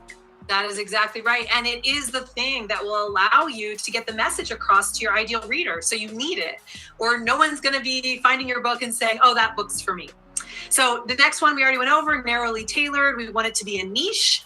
The more of a niche you can get, the more likely you're going to be able to acquire readers who before you become a household name, right? You're acquiring them through having it be narrowly tailored, and publishers love that. So this is important that you think about that. Unique. Now, we always say there's nothing truly new under the sun, but you do want it to have some sort of flair, right? So one thing that we sometimes talk about is one way you could say, you talk about your hook is that my book is X meets Y. So it could be like Mel Robbins or Let Them Theory meets fermented foods. I don't know. But I don't know what that book would be about. But you know what I'm saying? You could bring together two things that seem kind of unrelated, but actually they're the same. So romantasy, I can even say that, right? Romantasy is romance meets fantasy, and it becomes romantasy. So something like that, you can pick a movie, you can pick a myth. You could say it's like, Helen of Troy meets, I don't know, some TV show or something like that, right? Where you're bringing these two things together that wouldn't necessarily be, somebody wouldn't necessarily think about that, but when they hear it, they're intrigued. The thing you want people to be really is intrigued. You want them to have a yes for what you're saying. So with the unique, you can do as your hook, X meets Y. That's something that I used to talk about a lot in the publishing industry. I mean, the way that hooks came up in my world was that once I was an editor who was acquiring my own books, and before that I would listen to this happening, I would go to editorial meeting, and what you're trying to do when you get that book proposal or manuscript from an agent, you read it really fast and you take it to editorial meeting, the next one, if you like it. And at that editorial meeting, it's up to you as the editor to pitch that book so well that everyone at the table is like, wow, we should buy this book. So that's a lot of pressure on the editor. It's easier if it comes already baked from the author. So you'll make your editor happy if you know how to pitch it in a way that's really going to catch people's attention. But we're trying to make it sound like something that we know sells, but is also new. That's the thing you're trying to do is okay, we already know that this thing sells, that this idea sells, there's an audience for this, but look at how this book really synthesizes things in a totally new way. We have to do this, right? That's what you're trying to get across. So unique, again, is sometimes a combination of elements that you have, or it can just be a story that no one's really ever heard before. But keep in mind, Reed and I hear this all the time, a lot of people come to us and say, my story's never been told. I couldn't find anything like my story on the bookshelf. And when we hear that, we know that probably means it's been tried and it did not find its audience. Because pretty much everything's been tried at some point or another. I mean, even earlier we were talking about fermented foods as if they're new. I mean, fermented foods are not new, right? And there were books about fermented foods in the 40s, but it fell out of favor for a period of time and then it came back. Right? So you might be the vanguard who's bringing back an old idea, but just know that when you present your book to a publisher or to an agent and you say, my little book is like nothing that's ever been written before, their red flags are going to go up. Just don't say that. Find the X meets Y. Right? It's kind of like this, which sold really well. And it's kind of like this, which sold really well. And the two of them got together and had a baby, and that's my book. Right? So that's kind of what you want to do, which leads me to the next two. The magnetic is that interesting, wow, I never even thought about that before. That sounds amazing. It's just you kind of know it when you hear it. It sounds great. You're like, yes, I want that. So that's magnetic. It's hard to really explain, but it really is that it has that zhuzh. It's got something going on, right? And then the last one is that it's saleable. And the saleable is that you have done your research on the bookshelf you want your book to be sitting on. So you've gone to the bookstore and talked to the bookseller about what is flying off the shelves in whatever genre you're writing. You've looked on Amazon, you've seen what are the top selling books on that in that particular genre. You've done your research and you know there's an audience for your book. And how you pitch it will help the publisher or the agent also know that there's an audience for your book. So if you can sort of get all of these things sort of massaged into a 2-sentence pitch, you are on your way. And don't think it has to be perfect. It doesn't have to be perfect. And in fact, we are going to have a little break here and we're going to come back and we are going to have some of the people who are here in the room volunteer to read us their hook.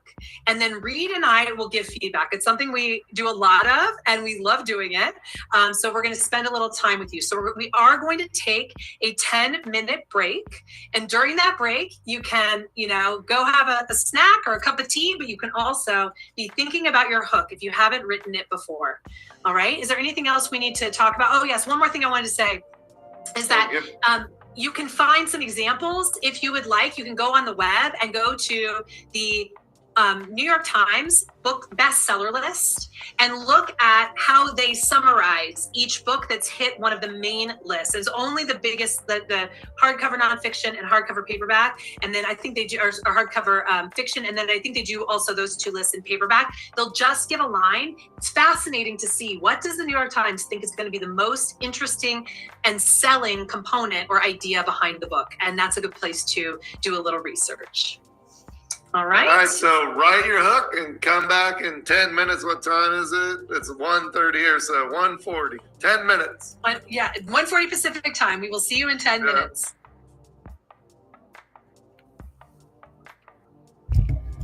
Hey, you guys. Are y'all enjoying this stream? Thank you, Michelin Baba. I hope I said that right. Michelin Bamba. Ciao. I hope I said it right, child. We are steady making progress. Let me see where we are. We are at the 1 hour and 35 minute mark. If you have been working since the beginning of this stream, we're steady making progress. I'm just seeing, as you can see, I'm just kind of like improving the write-up. So I've got a couple of different write-ups and just kind of comparing how I want, contrasting, I guess, how I want to do it. So that's what you see me doing right now and just making some edits as I see like whatever errors there are, just to improve the flow and the readability. Let me see.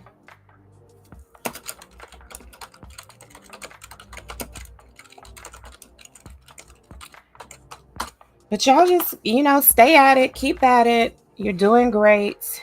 Like I said, let me know in the chat what you're working on. What are you creating? I believe we were created to be creators. So let me know what you're creating and I can hold you accountable. We could be each other's accountability partners, and we can also, send each other some good creative energy. Keep on keeping on. This kind of feels like, we're all in here, especially when y'all get in the chat and say something. It's kind of like we're all in the same room, We're all just working together. Even though I don't know where you are in the world, let me know where you are in the world too. I'm in Alabama. Sweet home Alabama. Okay. I'm in Alabama. So, and it is 7:24 a.m. And they're on a break, but we don't have to sit here for the break. We can just continue on with the stream. But what everybody's doing right now is working on their hooks. Like the people who actually attended this live. I didn't attend the class live because I was busy, y'all. Okay. So, but I have all the replays. And so that's what you're listening to right now. You're listening to the replay of the Hay House Writers Boot Camp. So if you've been thinking about writing a book, don't come over here asking me how to write a book, okay? Because this stream is the stream for you, okay? This is where you come to get all the good information, child. All right.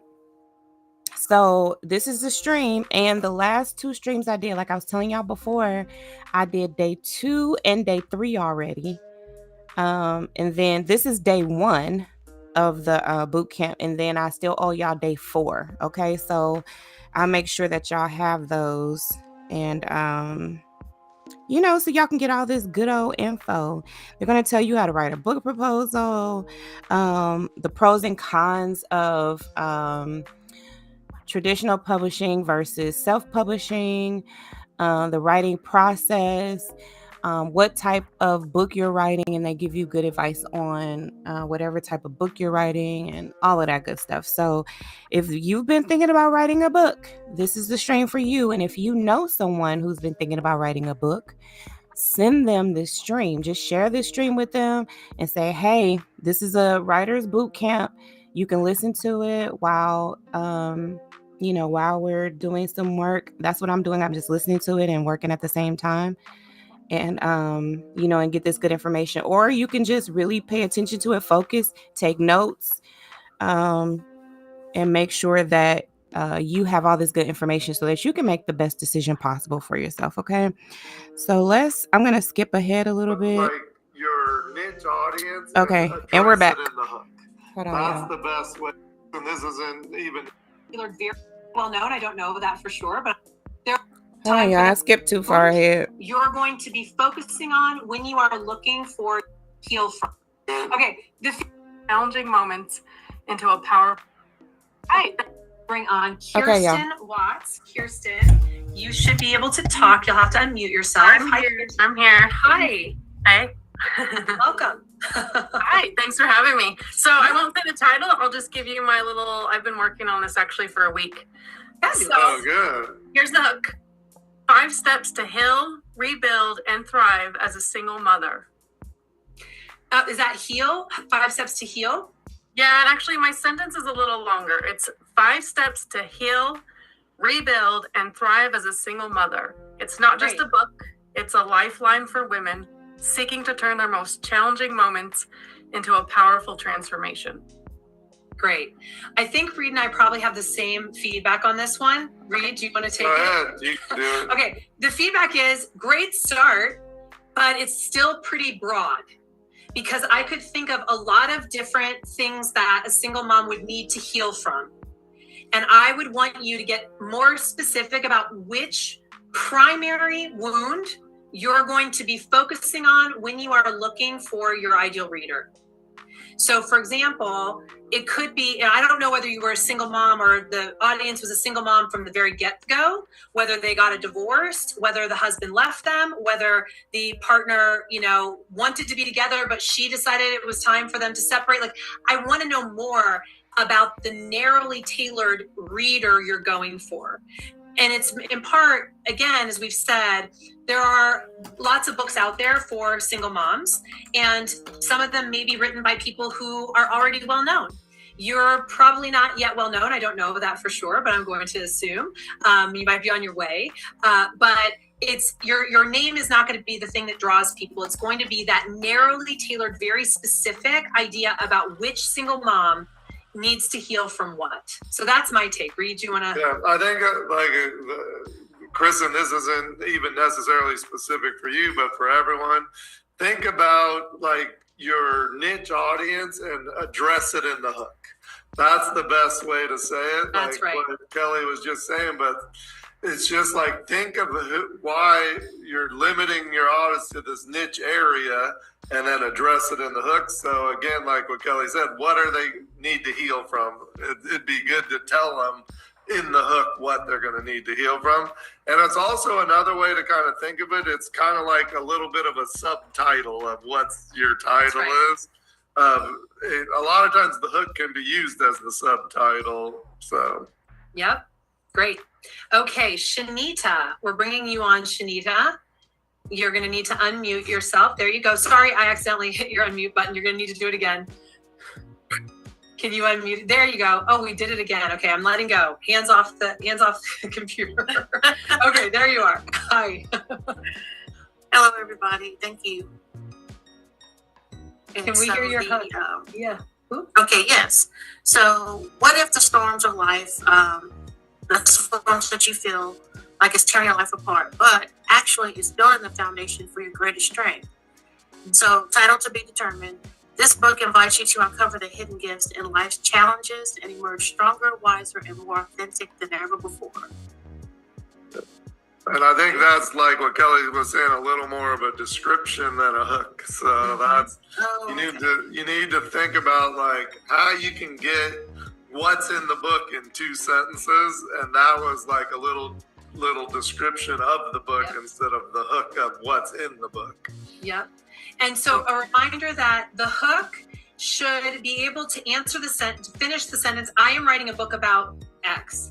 And so what I also heard there was that it sounds like great wisdom, but I'm not sure if it's for me. So I don't know what I would, if I were like your agent, I would say you need to narrow down your audience. It's not just for anybody who had a bad experience and wants to start seeing it as their greatest strength. I want to know which bad experience your book is going to be specifically geared toward.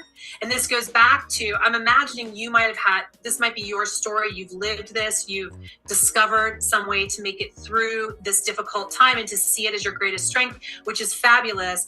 But I would like to know kind of what was that for you, and to specifically be gearing it toward other people who've had a very similar experience to you, and not just anyone who's had that had a bad experience, if that makes sense. It does. Duly noted. Thank you both. Of course. Welcome. Good luck. Yeah. I feel like we can, we're helping a lot of people here right now. Yeah, our goal is to help, like, thousands of you understand it through these examples. That's right. Exactly. Okay, Sean, we're bringing you on. Hi, Sean.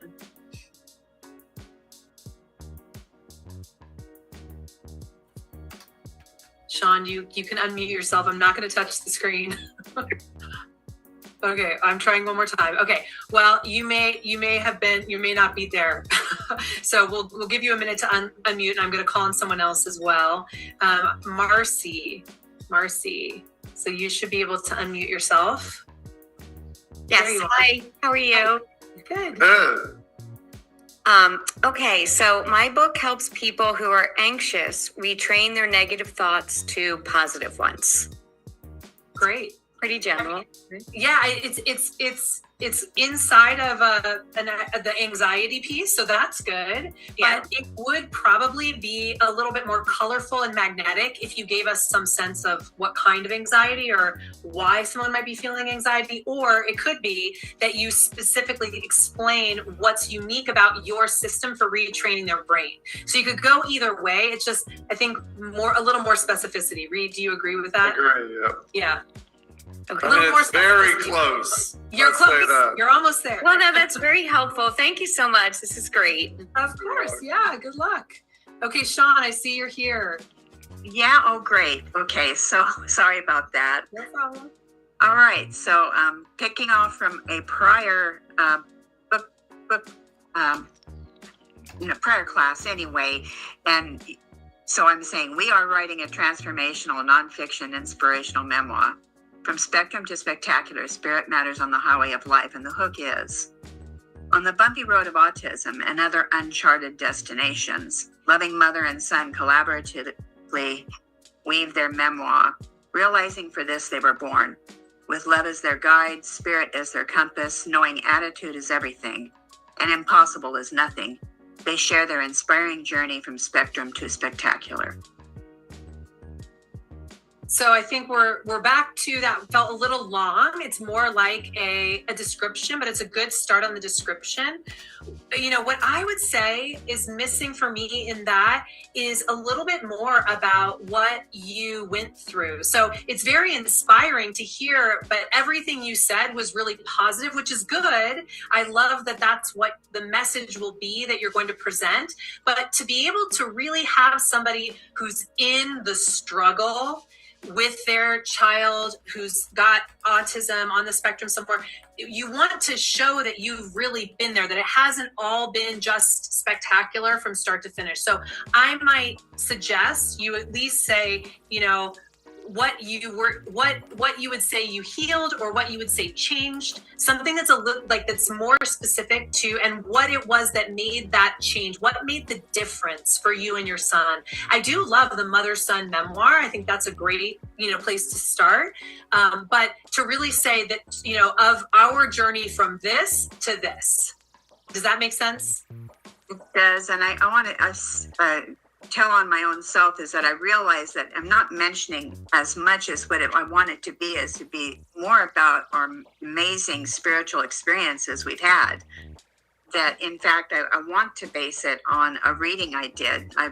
Quite some time ago, when I first started thinking about doing it, I did a reading for guidance on the book, and I'm thinking about doing like a 4 directions thing. Basing the whole book on this, basically.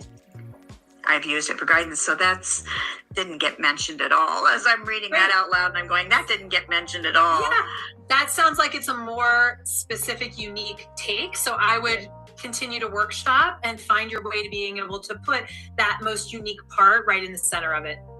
Thank you. Yeah. Good luck. Thank you. Okay, David. Hi, David. Hey there. Can you hear me okay? Yeah. we can. This is the true story about a recently widowed police sergeant in small town Alabama whose teenage son came out to him as a transgender girl. This is their journey together as they navigate these monumental life changes while living in the Bible Belt of the Deep South. I love it. Perfect. You nailed it, David. Yes. Yeah.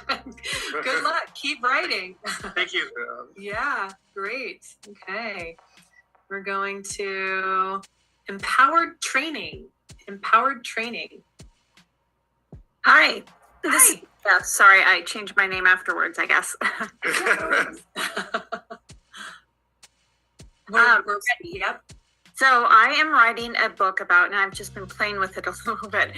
So I'm writing a book about how to cultivate energy, reduce stress, and expand your health and happiness through timeless wisdom of yoga, Ayurveda, and holistic traditions. The book is called Your Vibrant Life, Simple Practices for Less Stress, More Energy, Radiant Health and Happiness. I mean, I think we're kind of on the same topic again. It sounds amazing. So many people would be able to benefit from that. And I'm not sure that it feels quite narrowly tailored enough. I don't know exactly what it is that would qualify me to be the right person to pick up your book.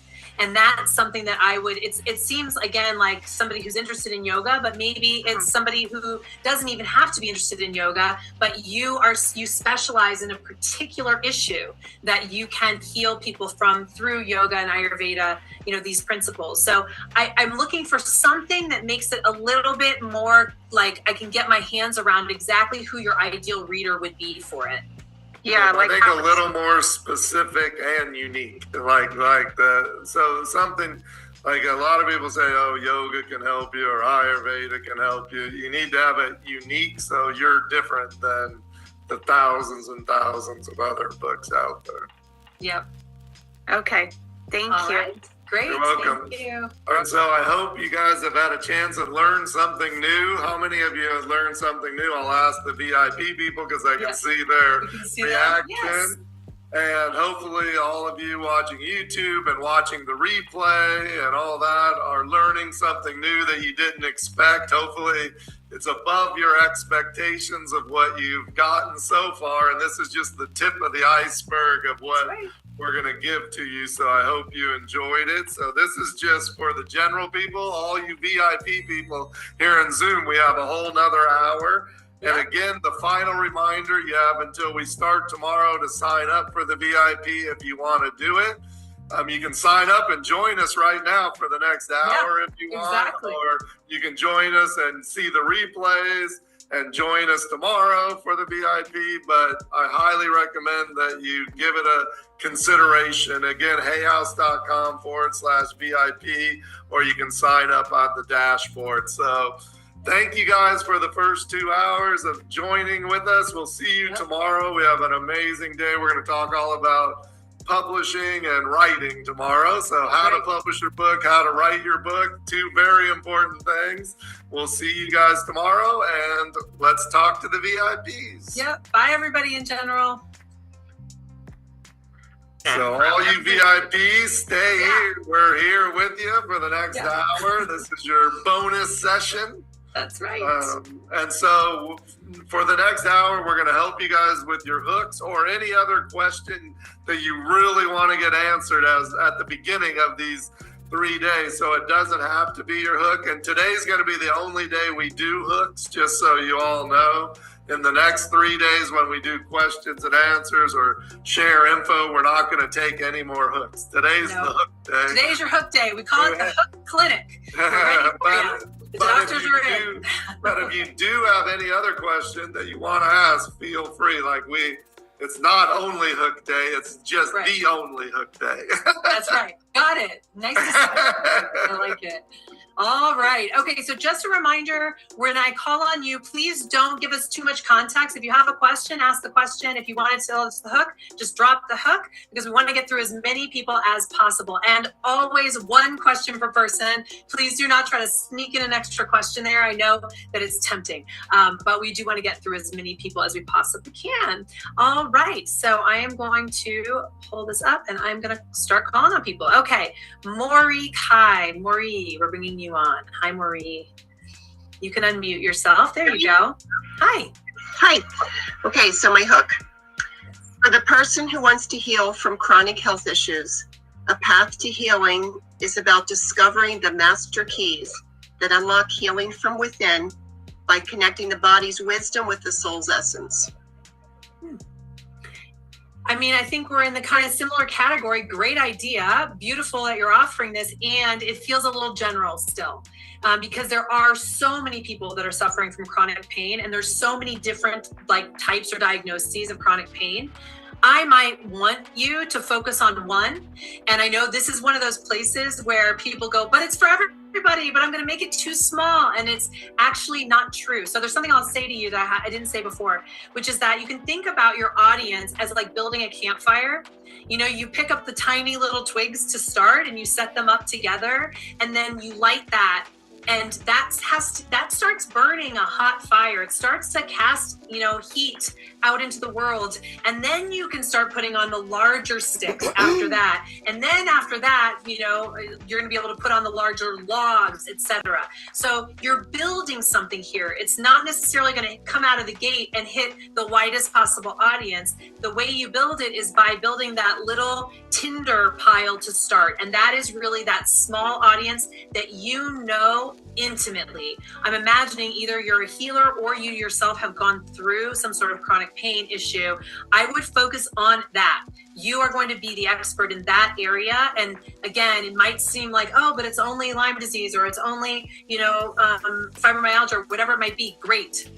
Keep it tight, and you will find that you'll have people that'll be interested. There's one other thing that I'd like to say about yours in particular. You said you're going to be talking to them about the keys.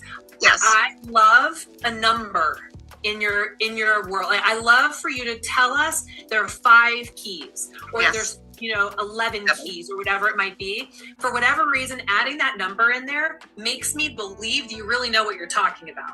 You've created an actual pathway for me that I'm going to be able to step 11 steps, and I'm going to get somewhere. So I would encourage you and anybody who's listening to consider telling your audience how many steps you have created in this methodology that you've been working on. Thank you. To your first point, I've been a healer for 30 years. So it's a rewrite, which is why I had used chronic health issues, because I deal with so many different scenarios, but the healing path is the same. But if you just pick, if there's 3 that are big, that everyone, it's not, you're not saying these are the only people going to buy the book, but it's going to get more people. If there's 3 that are the biggest of most of your clients, then name those. And then other people will still do it, but it'll get your attention. So I have fibromyalgia, so I really want to read the book. That's what, whatever. Not, I don't, but I'm just saying the people that that do have it, are going to say I need it. But if you just say chronic illness, like you have no idea what that is, and you might go to someone who says what you have. That's what I'm saying. Yep. Got it. It just clicked. Yep. Okay, good. So much. Okay, of course, thank you. Good question. Helpful for a lot of people, I'm sure. Okay, we are going to Mexhele. Mexhele. I hope I pronounced that right. You can unmute yourself, Mex. It's Michelle. Thank you Oh, so Michelle, much. there you go. To spell it different. I'm so nervous. Oh. Thank you both. Hi to you, both of you. Okay. A 19-year-old goes all in, moves to Brazil, and becomes the first American to receive his jiu-jitsu black belt from the legendary Gracie family and becomes world champion.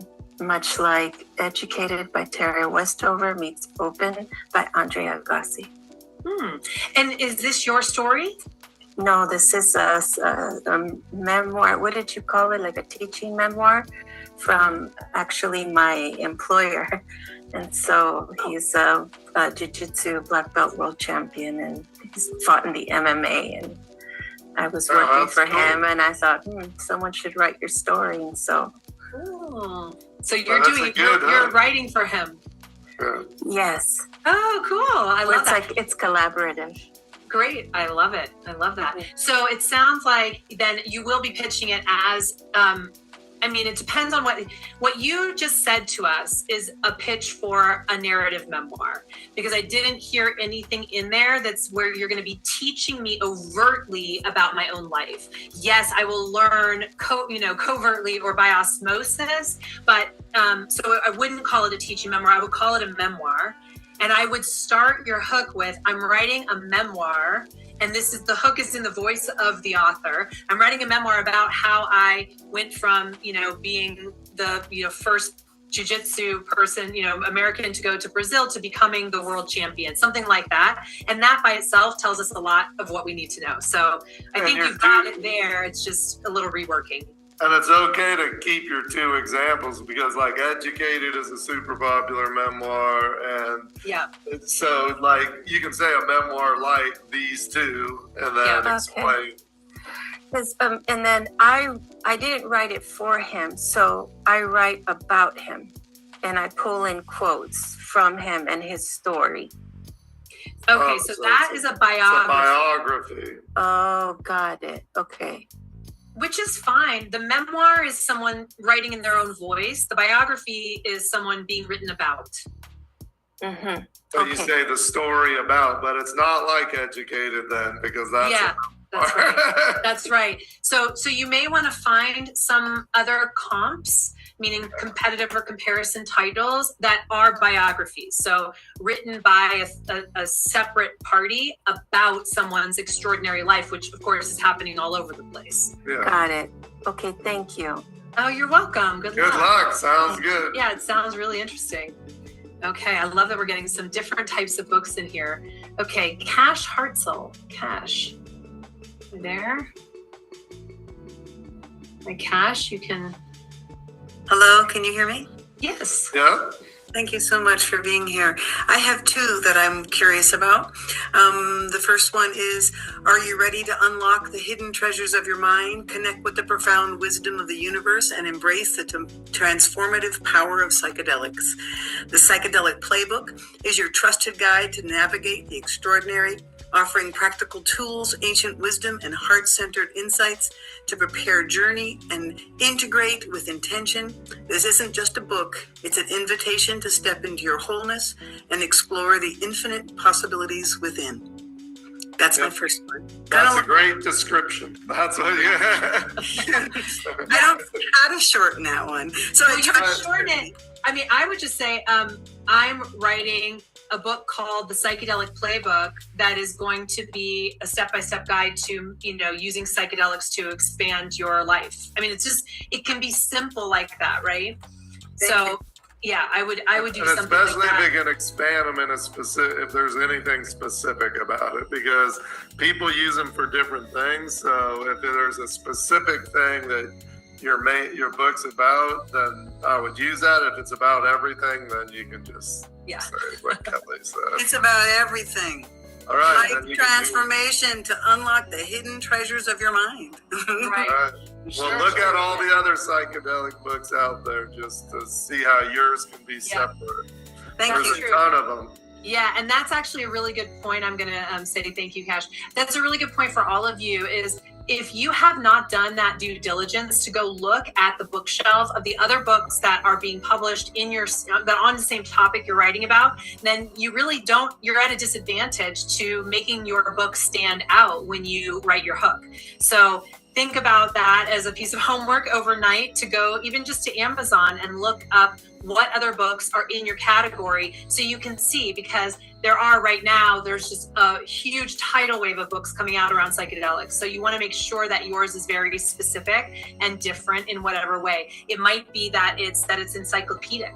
Like you said, it's sort of the playbook. So that might be how you differentiate it, but you might have a different way that you'd like to differentiate it. There might already be an encyclopedia out there. I'm not sure. So it's really a good idea to look at, especially the books that are selling well. So you want to, you can go to the category of psychedelics on Amazon, for example, and look at the top 100 books that are there and see what's actually selling, because it's okay if your book is not differentiated from something that someone was not really able to sell because they didn't have a savvy marketing plan or whatever, but you want to make sure that it's differentiated from the ones that are already selling, that are already have momentum, because then that puts you behind the game if they're going to be taking the momentum and running with it. Okay, Brent Chapman. Hi, Brent. Yeah, hi, how are you going? Good. How are you? Good. Okay, look, I've got, I'm writing a fiction book, and I had listened to your guidance about the hook. So I've come up with this. The Projectionist is an engaging blend of magical realism and self-discovery, following Leith, a man who has spent his life drifting through the motions until a fateful encounter forces him to confront the deeper truths of his existence. As Leith journeys through a world where the lines between the ordinary and the extraordinary blur, he is challenged to reconcile his purpose, identity, and the very nature of reality itself. This is a compelling narrative for fans of The World According to Garp and The Twilight Zone, as it offers a fantastical escape and a profound meditation on life's mysteries. Great. Again, great descriptive copy. That's not really a hook. It's a descriptive copy. So anyone who's sitting and got your hand raised and you're looking and you have more than 3 lines written down to read us, consider reworking it before raising your hand, just because we want to make sure that we're getting that pithy piece that is at the center of it. What I loved about what you just said was it is The World According to Garp meets The Twilight Zone. So that, to me, I'm like, ooh, that is fascinating. Now, the one thing I'll say about that piece is that neither of those really talks about the spiritual depth that I heard in the rest of your description.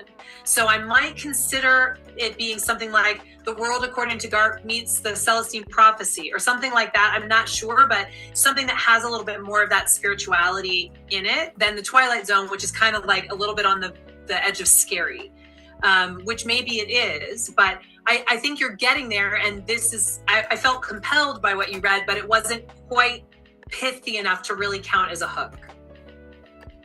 Yeah, okay, thanks. I just pulled out those 2 examples. It could also be The Alchemist or something else that people know, and that would give them a better idea. Great. Perfect. It sounds interesting overall, but it's just the description, and we're trying to get you to understand the hook, which is important, just so you know too what you're trying to get across. So I think it'll help you. Yeah. Okay, thank you so much. All right, we are moving on to Yanni. Yanni, hi Yanni. Yanni Siegel, there you are. Yes, hi. Hi. Oh, we have a funky connection, Yanni. Yeah. Can you guys hear me, guys? Oh, now we can. Yeah. Yep. I am so sorry. I have to drive right now to pick up my daughter from school. So I'm literally just doing this as I go. So I am starting to write again because I scratched off the previous version last year. And it's going to be a non-fictional memoir, teaching memoir about a Peruvian immigrant a girl who went in childhood through a lot of physical abuse and also surviving terrorism to putting herself through school and thriving against all odds.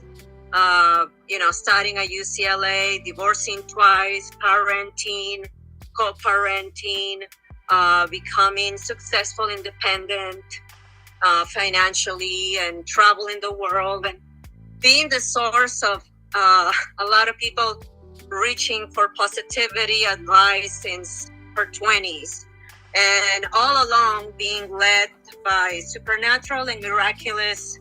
This is the part that is spiritual. She has certain spiritual talents,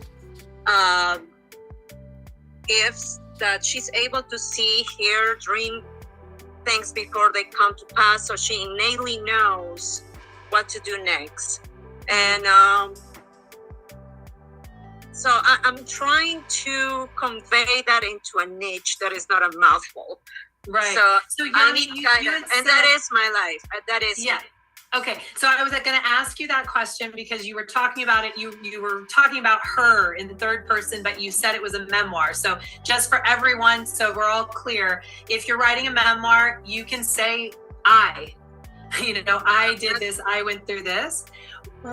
Sounds like a great example of a good opportunity to choose one episode of your life, one of the main turning points, one of the biggest challenges you overcame in all of those things you just described, and focus on that as the primary topic of your memoir. You will be able to bring in all of the childhood. You'll be able to bring in even things from the future, but maybe it's I'm making this up. I have no idea what your story is, but maybe it's your first marriage.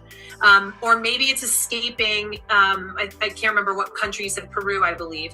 It's escaping Peru, or I'm not sure what it would be, but choosing that one section as the thing you're going to talk about when you say, I'm writing a book about the time I had to, I'm making this up again, escape from Peru in order to get away from terrorism. Do you see what I'm saying? And then you will bring in all of the other pieces that you talked about, but that's the thing that's going to hook the intended reader. Thank you. Sorry for interjecting, but the lessons will be all throughout using the different stories of breakthroughs all along to teach about courage and the mindset. Right. So it's a teaching memoir. It is a teaching memoir. Okay, just let me talk 1 second here. So we're done with your question, but I just want to let you know that the main thing that you have to focus on for the teaching memoir is what you're going to teach the people, not your life, but what they're going to learn. So all of you that are doing a teaching memoir, you need to think about, that's the reason why it's called a teaching memoir. You're teaching them how to do something. So even if your whole thing, you can say how I got cancer and learned to eat healthy and how it helped me get rid of it by eating healthy. That's what you're teaching them, how to eat healthy and get rid of cancer. That's the point. And that it has your story might be a hook to get people to read it because you've gone through it. But the book itself is about what you're teaching them. So that's very, very important that you don't get caught up talking about your whole life, that you stick to the part that is teaching them what you learned. Yeah. And one thing I liked about what you said, Yanni, was that you were going to take each of these episodes as one of those lessons. So that's fabulous. You can say something like, 10 lessons in courage from, I'm writing a book about 10 lessons in courage from my journey as a, political, escapee, I'm not sure how you would describe yourself, all the way through to, you know, my life as a parent or whatever it might be. But you're really saying, like, these are the 10 lessons I'm teaching in courage. And this goes back to what we taught at the very beginning of today around how you want to market your memoir. Your memoir needs to be, if you're writing a teaching memoir, you need to talk about it as if it is prescriptive nonfiction. And it just so happens to be that you're going to illustrate it with your own story. So this is because, again, readers are looking for help with a problem they know they have more often than they're looking for your story. So even though your story is what is going to show them the answer, you have to speak to that problem and you have to promise a solution. That's what gets people to buy your book. So hopefully we'll get a couple other options here that we can talk about in the rest of this hour. Sky, I'm going to bring you on. Hi, Sky.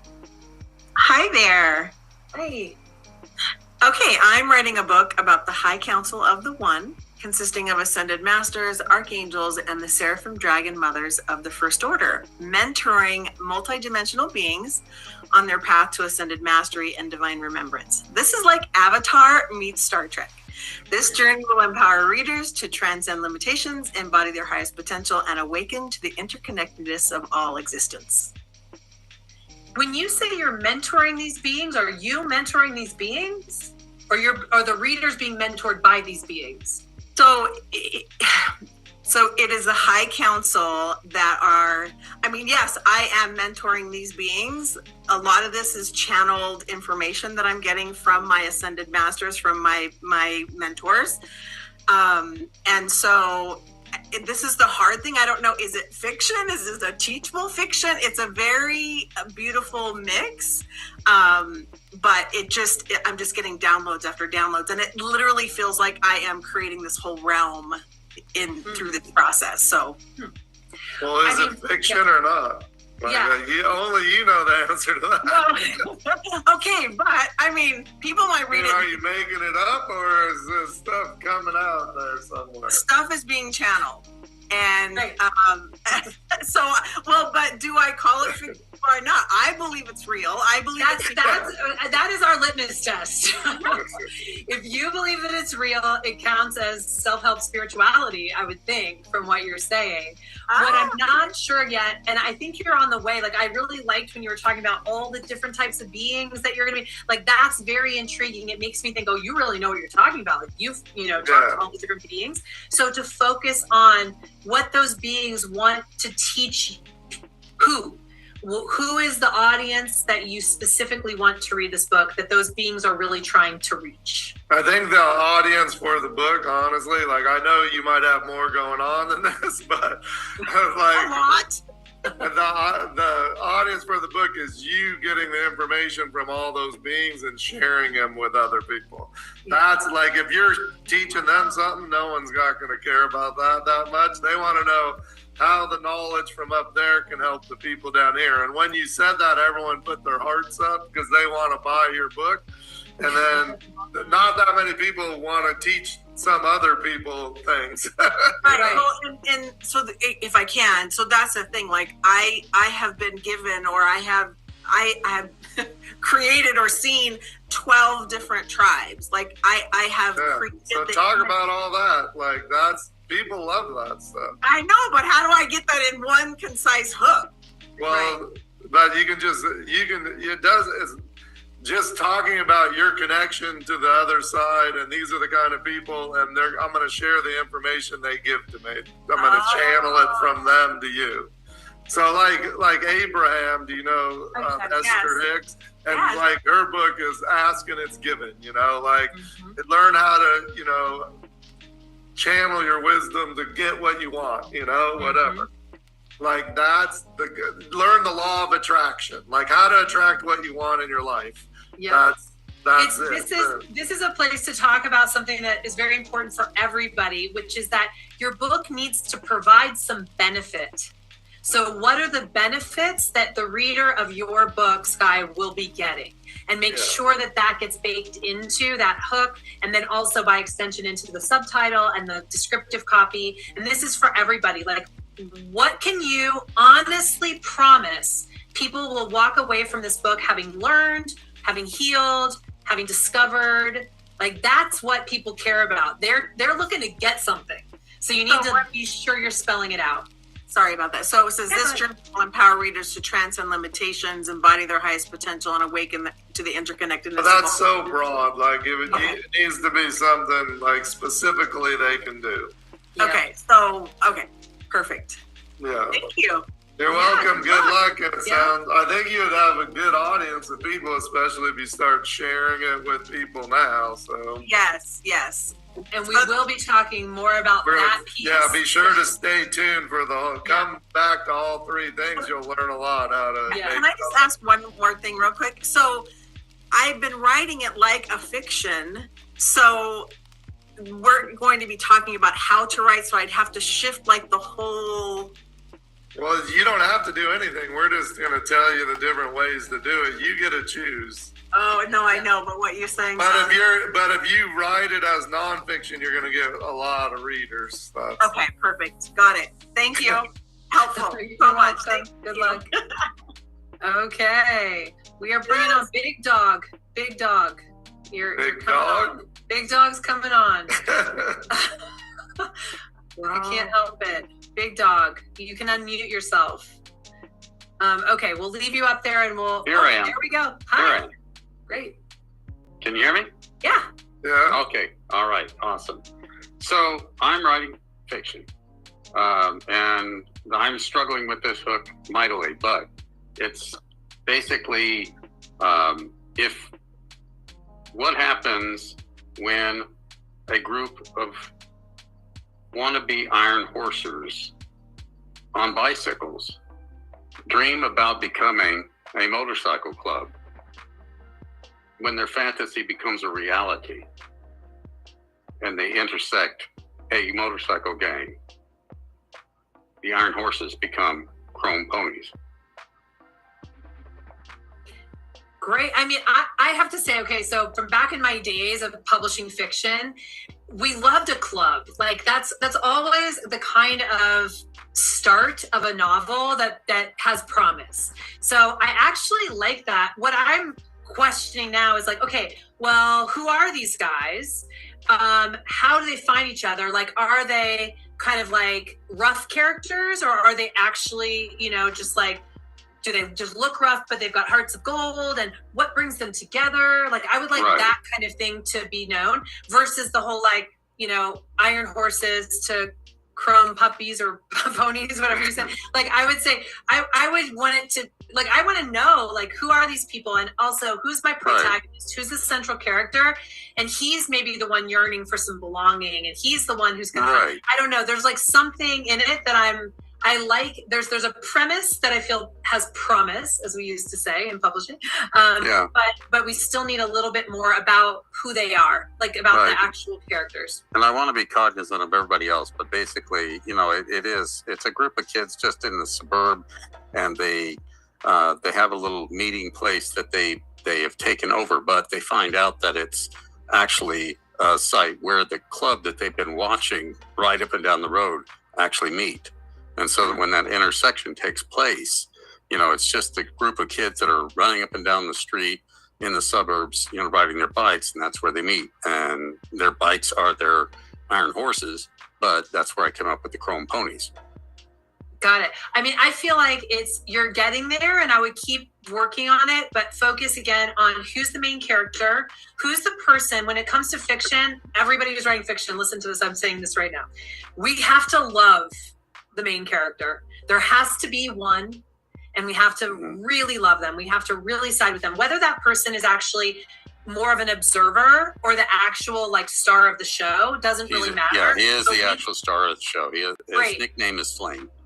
Fabulous. I want to know more about him, what brought him to the street, what his hopes and dreams are. Just like, again, you've got to say it very pithy, but we need to feel like, oh, there's someone I want to follow who gets into a situation that I'm curious to find out what happens.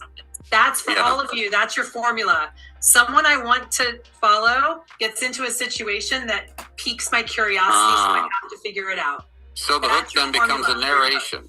The hook becomes a narration, so to speak. Well, she's not just giving you the hook; she's helping you with the whole book here. The whole Yeah, book. I know. That's the whole book.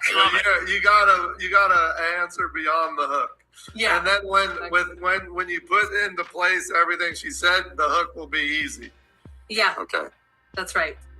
All right. A lot of times you have to finish the book to have the hook. When it comes to fiction, that is true. Yep. There's no like that. need for the hook really until you finish the book. I like what you said. I like what you said. Finish the book, and you'll find the hook. I love Yep. that. That's right. Thank you. Okay. Good luck to you. Yeah. All right. We're going to go to Terry. Terry Holmes. Hey, Terry. Hello. Hello. So the title of the book is From the Ballroom to the Boardroom to the Bedroom. It reveals powerful lessons in leadership and followership inspired by the art of ballroom dancing. Through captivating insights, it explores how the balance of leading and following can transform relationships, decision-making, and success in every area of life. I mean, here's what I get scared about. The boardroom and the bedroom. That is two different audiences. Those are two different books. So when it comes to the bookshelf, this is really good for all of you to really think about this. Like when you are looking in a bookstore, you're going to find books about relationships, and they're going to be on a totally different shelf than books about business. And this is challenging. I've actually seen this with my own clients because the things they're teaching actually help both. But you have to pick one niche or the other. You've got to pick the ideal reader for the book. So it's whichever one you want to be, at the center of the book. And what I'll say is that you could write another book at some point. You could have a chapter inside of this book that explains how this can actually be, brought home as well. But I do like the idea of leading and following either in business or in relationships, but I wouldn't pitch it as both. Okay. Reed, do you have a difference on that? No, I agree. Yeah. Okay, great. Okay, great. So if I could just take like the bedroom off the end of it. Yeah, I would take it. Yeah, that works. And make it a business book. I actually really like that. That feels like a great hook that you're going to use the lessons of ballroom dancing to improve your, business relationships, increase your success at the office and blah, blah, blah through, learning how to lead and follow. Something like that, I think is actually a great hook. Okay, great. Thanks. Really work. Yeah. All right. Good luck to you. Okay. Tammy. Oops, I just lost you. There we go. Tammy. Hi, Tammy. You can unmute yourself. Hello. Hi. Hi. Okay. I just kind of workshopping this still, but I am writing a poetry book that expresses my emotional experience and references the use of nature and food to heal 3 decades of narcissistic abuse. So is it a book that's going to help people heal their narcissistic abuse, or is it more of a book where they're going to be observing your journey? They're going to be observing and hopefully feel validated and, identify with. Yeah. So what I'll say is I think, and again, I haven't read anything you've written. Sure. This is like the big caveat. Are you ready for it? If your poems are good, yes, which I have no way of knowing, right? I think a poetry book about healing narcissistic abuse actually has a huge audience. Okay. I say that because people who like poetry tend to be more creative types and more open hearts, and oftentimes end up being the ones who are in those narcissistically abusive relationships. I'm not a therapist. This is my armchair assessment. But I do think it's people who are very sensitive. And I think that you actually could catch a wave if the poems are good. And this sort of feeds into something, Reed, you and I would talk about another time, but this week, getting those poems out there, putting them on Instagram, putting them out there in the world, that is how a following gets built today for poetry. And you could very easily, I think, if the poems are good, I keep giving that caveat because I have no way of knowing, and if they resonate with people, that's really when I say, are they good? Do they resonate with people? You could develop quite a large following for that topic. My 2 cents. Yeah, I feel that because, I feel that I do believe in it because they were written in real time and they truly pulled me from the depths of despair in a moment by moment basis. So I do believe in it. And that's why I feel that I want to, you're right. There's not a lot out there, and just, I feel it's a different way to validate some people that might, that know that something's off, right, but they're not really sure what it is. Yeah, so thank you very much. I appreciate that. Of course. Yeah. Good luck to you. Thank you. Sorry, I didn't mean to cut you off. Okay. Candace Van Heel. Candace. All right, I was trying to figure out how to unmute. So good afternoon, everyone. And Kelly and Reed, thank you for an awesome session. I am conflicted with which direction to go. I have an idea for a teaching memoir as well as fiction. So I'm going to start with fiction and share my hook that she was looking for love in all the wrong places. They gave her intimacy and adventure. It was life for her at the back of the bus. I mean, it sounds, I'm a little intrigued, but I have no idea what that means. Reed, do you I don't know. No. Yeah, I don't really, can you read it one more time? Yep. She was looking for love in all the wrong places. They gave her intimacy and adventure. It was her life at the back of the bus.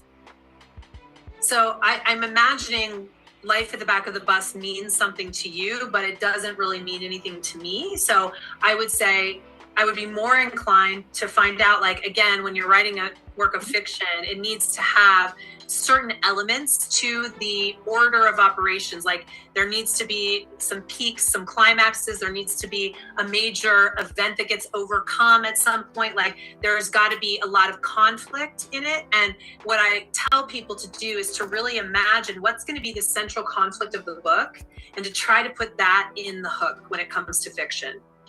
Okay. So it really is kind of life of a groupie, my fiction piece. And then I see. Gotcha. Okay, got it. And then I'll just throw this out here. Can I ask a second one? Sure. Okay, so my teaching memoir would be Charades When Imposter Syndrome is Your Reality, 5 Steps to Sharing Your Past and Current Life Missteps. Got it. I mean, the thing I'm most intrigued by is Nope, I lost her. Oh, I don't know. I think she froze up, so I don't know what she was going to say, but. That's okay. We can move on. Yeah.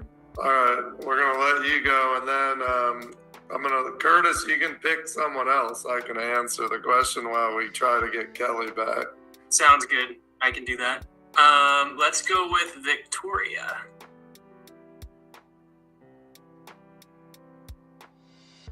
Victoria, you can talk.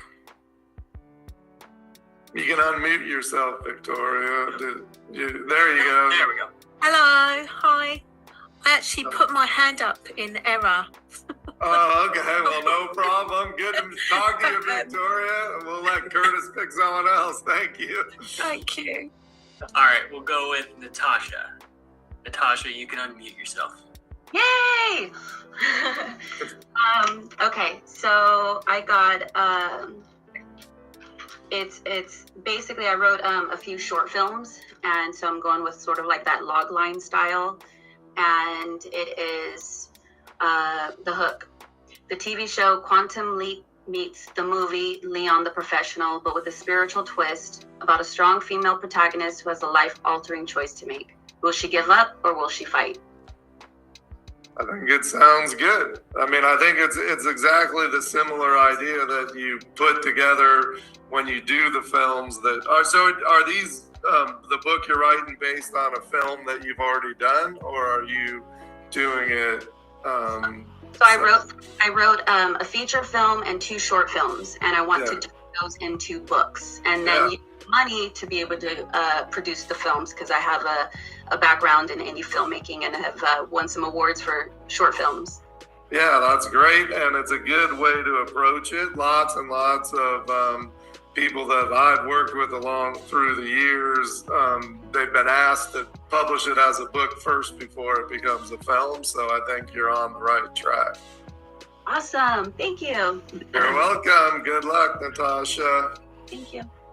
All right, Curtis. Now we'll go with Dolly. Dolly, you can unmute yourself. Hey, can you hear me? I am so excited to be here. Hi. So this is my second time around in this workshop, and I learned so much from you, Reed, and also Kelly. And I published with Balboa. You told me up your social media, podcast presence. I did all that. And my book, The 5 Self-Love Languages, is now on Amazon as well. So my hook is and I plan on submitting it to you guys, because a lot of coaches and healers and therapists and social workers are picking up my book. So I think it's a great idea to send it to you guys for maybe hopefully publish it with Hay House. So you'll do it as the book proposal. So since you're a VIP, you can do the book proposal and send it in.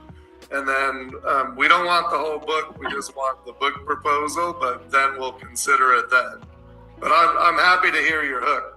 Yeah, I'm so grateful. So the hook is the blueprint for becoming the source and the magnet of love, freedom, and abundance. And this is a book to heal codependency and narcissistic abuse. It's a how-to guide. So that's what you want to say in the hook. It's a how-to guide to heal narcissistic abuse. You know, that's the direction you want to go, because that's telling you exactly what you're talking about in the book, and then you know if you want it or not. So I think your explanation became a better hook than your hook. Okay. Thank you so much. Appreciate it. You're welcome. Good luck, Dolly. Look forward to seeing your book proposal. I'll be submitting it shortly. Yep, glad you published with Balboa. That's awesome. Take care. And I cried when I got your letter. I was hoping I could show it to you. It's like framed in my office.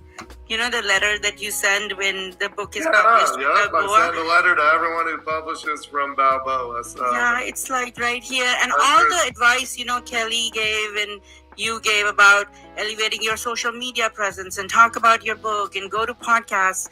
And I did all that. Hi, Kelly. So happy to be talking to you guys.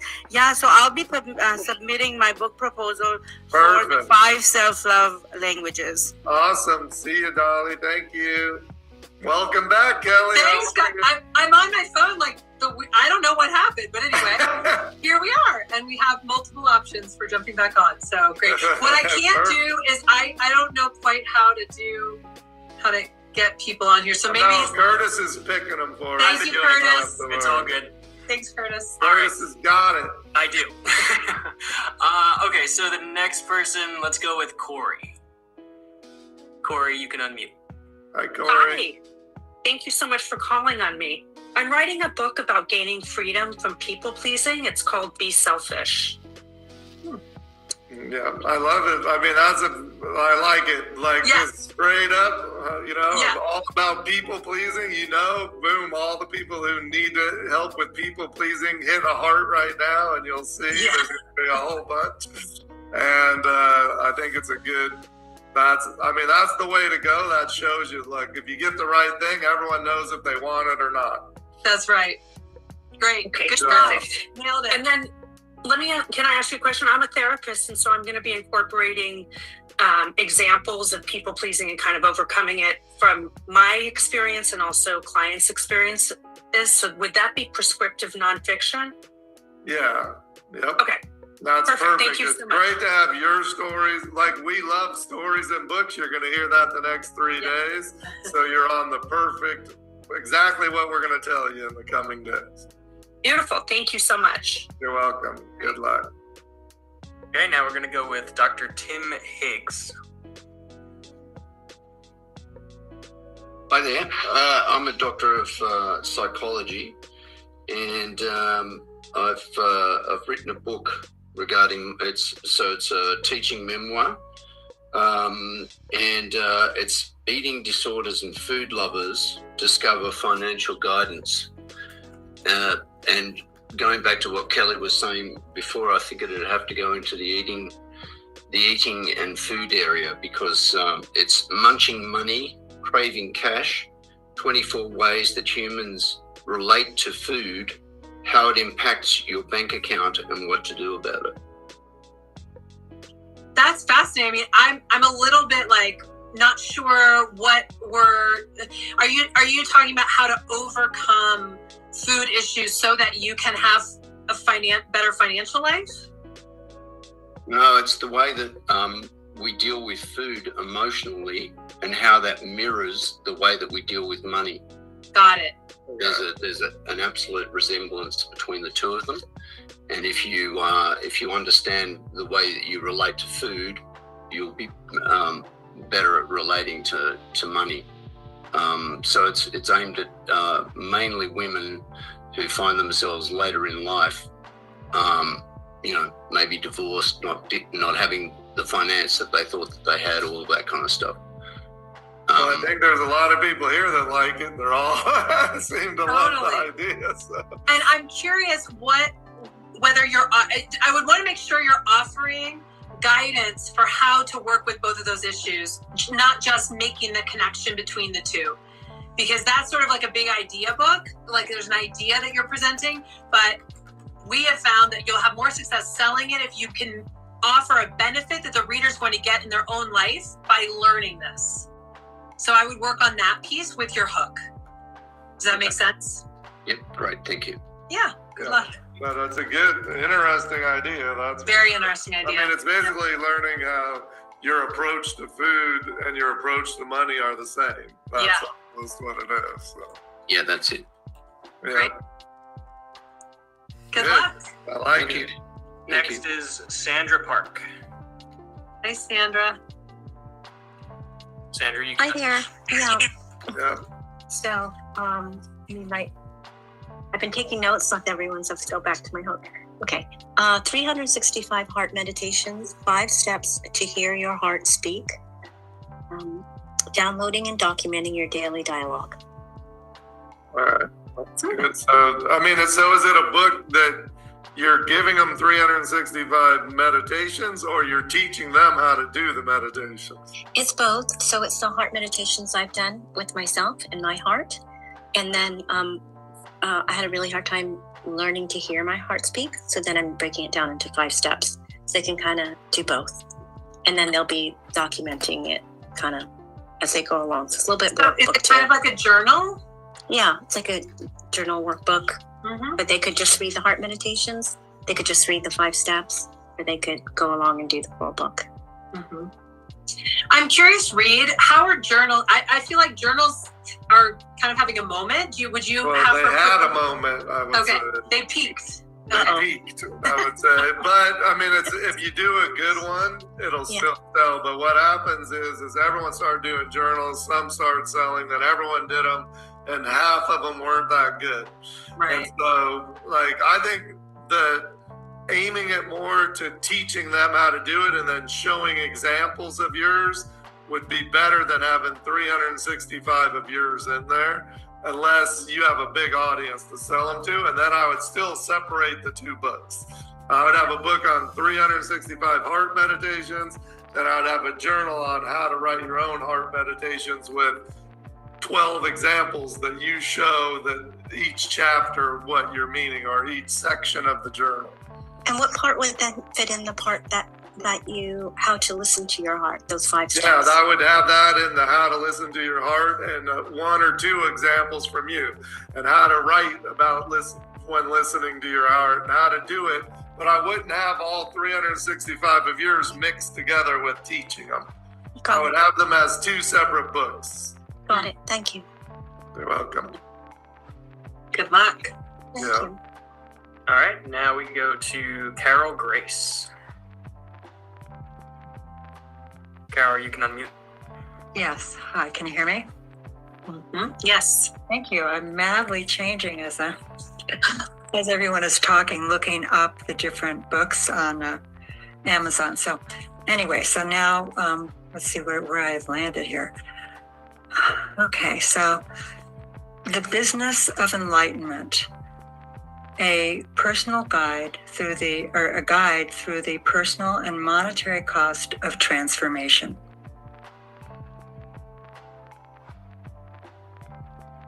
Oh, okay. I'm back on my computer. Can you repeat that? I didn't hear it. I made a little switch here. Okay, gosh. Okay.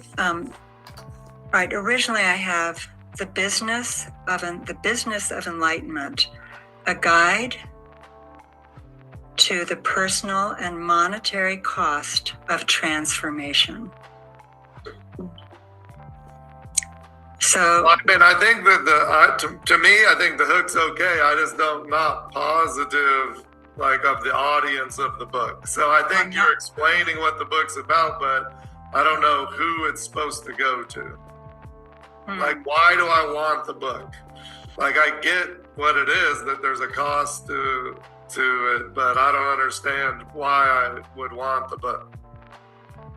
So as I was looking up enlightenment, as for the title of books on enlightenment, it had nothing to do with awakening on your spiritual journey. So it's a guide to awakening on your spiritual journey and the cost of that. And I could narrow it down to what it's cost me personally and financially. So it's could be a memoir, but yeah. So I hear what you're saying. Yeah, I mean, if it's a memoir, like, and you want to share it with your, like we said earlier, for the memoirs, they need to be written like a novel, so it has to be entertaining. Like, you want to turn the page and find out what happened. And so you need to think of that. And if it's a teaching memoir, you need to figure out what they're going to learn. So, yeah, it's a teaching memoir. I really don't know. So then you need to figure out what's the takeaway from it. Yeah, and the thing is you don't have to have the answer this second. You know, like, that's the other thing for everyone as we're giving them feedback on these hooks and giving you input. It's not like we expect, all we're doing this for is for everyone to understand kind of the importance of it. And you see when it works, because when someone gives a hook that's good, all the hearts come up because they want to buy it. That's what you're trying to get, is attract people to learn more from you. That's what the hook's trying to do. And this isn't necessarily for you, Carol. This is for everyone. That's what the goal is of this whole exercise. And I know, like, if some of you are going, like, you know, we all want to get an answer. There's 341 people with their hands up. Like, you're all not going to get it. But we want you to learn from hearing what other people are understanding and getting and that sort of thing. And that's the point of this, is really that idea. And that's the reason why we say you're only going to get to do hooks today. We're not doing any more hooks because the lesson has been learned. Like, we know that all of you want to read your hook. We know every single one of you want Kelly's stamp of approval that it's the greatest hook ever. But our point is we're trying to teach every single one of you why you would want it, what the benefit is. And the benefit is that if you're trying to get published by someone else, as soon as they read that, they want to read more of your book proposal. If you're trying to get someone to buy it and you learn how to talk about it when you do a podcast interview and you mention this, then everyone's going to want to buy your book. If you are trying to find an agent and they see it, they're going to want to get more and learn more and help you get it ready to sell to other people. And so that's the whole point of all this. Like, I know it seems like we're going over and over and over and over and over, but what we're trying to show you, the big picture, is that the reason you need this is to get people's attention to your book. And for those of you that are just trying to write it and, you know, to get it out into the world and get that book out there, like Kelly always says, it's either for your art or for, what do you say? Your heart or your art. Art or the art, you know, like, just to get it out there. And it might be your friends, family, that's it. Well, Kelly and I know that every single solitary one of you, when you get the book done and you hold it in your hands, it's going to be a transformational moment for you. It doesn't matter if it's for your heart and your art, or if it's to sell 1 million copies, or if it's to help your business, or what it's going to do for you. It's going to be a big thing. Like, it's a huge accomplishment to get that book done. And that's mainly what we want over every single thing else. And I just don't want to lose the focus of why we're doing it all. Is really we want you to get motivated to get the book done and find a focus to write it. That's basically it. And I just want you guys to understand where we're going, because we're running out of time, and obviously we're not going to answer 333 of your guys' hook. But we do want you to be engaged with all this. And like I said, the next 3 of these VIP hours aren't going to be anything like this, because we're going to answer your specific publishing questions. We're going to give you answers. We're going to have people teach you more things than necessarily. Some of you go, look, I got my hook, let's move on. And some of you, 300 other people are saying, I can't wait to read you my hook and give validation of that I'm heading in the right direction. But unfortunately, we can't answer all 1,000 people's question about a hook. So. But everybody learns from everybody else's. What we were able to do just now was really show you how publishers are going to be thinking about your hook. So hopefully you gathered some understanding of the kinds of things that come through. Like, we want to know more about the benefits. We want you to know who your audience is. If we don't know who your audience is, if you don't know who your audience is, we don't know who your audience is, right? We want you to learn about what's broad and what's more specific and narrow, and thus more interesting to publishers. So hopefully we were able to accomplish that here today. Yeah, like Anna's saying, like, a great thing for you guys all to do is go in the Facebook group and share your hooks. That's a great opportunity for every single one of you, and every one of you can have your hook seen and see who relates to your hook, who doesn't relate to your hook, who says, I'd love to learn more about it. Like, you don't have to say, like, this is how you fix it. Like, Kelly and I have been doing this, like, a long time. But you can say, like, I totally get it, I'd buy the book, or I don't understand it, tell me more. That kind of input would be amazing. So every single one of you can go to the Facebook book for free and help each other with these things. So have the hook party on Facebook for the next 24 hours. Like, go in, share.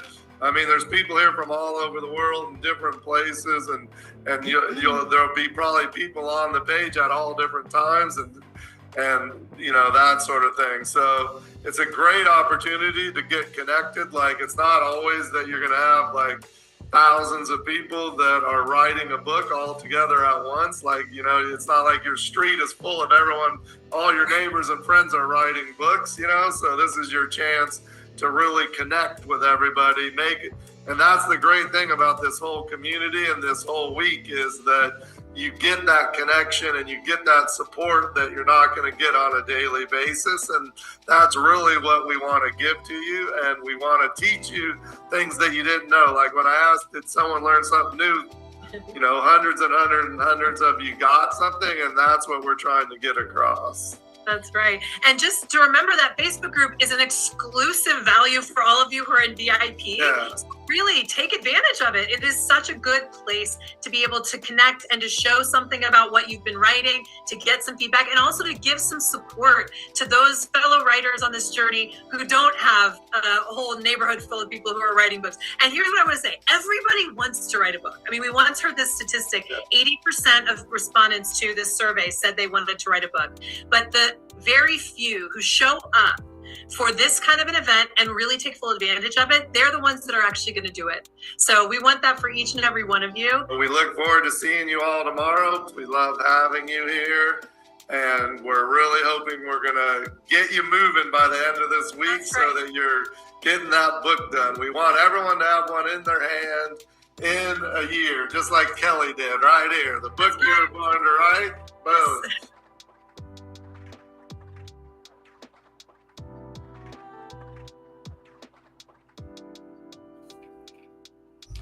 So what did y'all think of that? I think that was really good.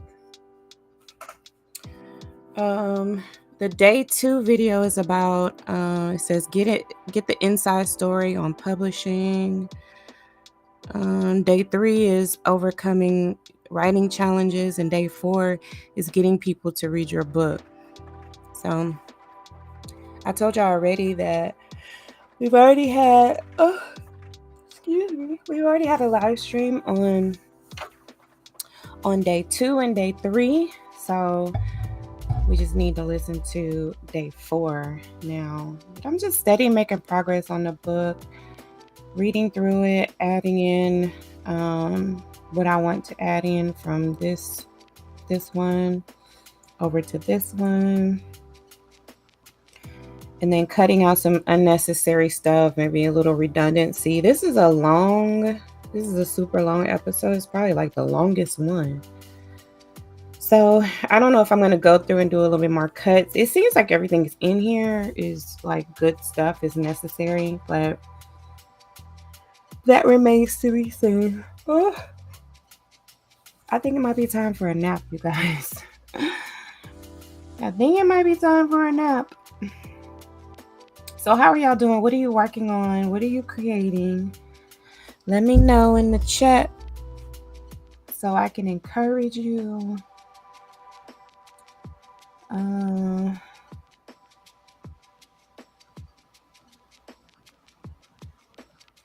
Yeah, just let me know what you're working on. And I also need to eat some breakfast, y'all. I'm hungry, a little hungry. When I first started, I was eating some watermelon and I had a peach. But now I kind of, oh, I'm sorry, y'all. I'm sorry. I'm yawning. Oh my God, I'm sorry, y'all. I don't want to make y'all sleepy, but all this yawning. You know, yawning is contagious even when you just hearing it over a live stream. Who else yawned with me? My bad. Y'all, I'm sleepy. And I need to rest my brain cells for a minute, y'all. Yeah, because this, like, editing is not for the weak, honey.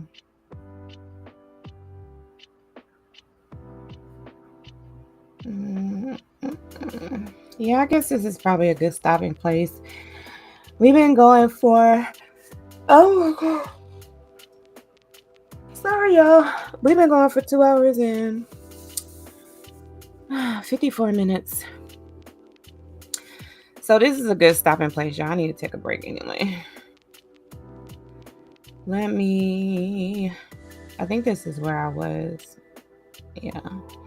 Okay, yeah, so I'm about right here. I'm just going to highlight this so I know where to come back to when I start my editing. I'll go ahead and do a quick save. Make sure all my work is saved, and then y'all need to take, oh my God, I'm sorry, y'all. Oh, okay, I'm gonna let y'all go, child, for y'all end up needing a nap too. All right, y'all, so I'll see y'all for the next stream. I'll probably just end up coming back on here. We usually have line dance on Mondays, but we've moved line dance day to Tuesdays. Which we had a line dance on Tuesdays anyway, child, but we've moved the class that I'm teaching to Tuesdays. And I'll be like the main teacher for this line dance class. So, excuse me. So that means I don't have line dance today. So I think I'm going to come back after I get a good old juicy nap, child, and then just do some more edits. Hopefully I can get through this round of edits today. That's going to be my goal. But let me see. I'm just on like page 31, and it's 104 pages.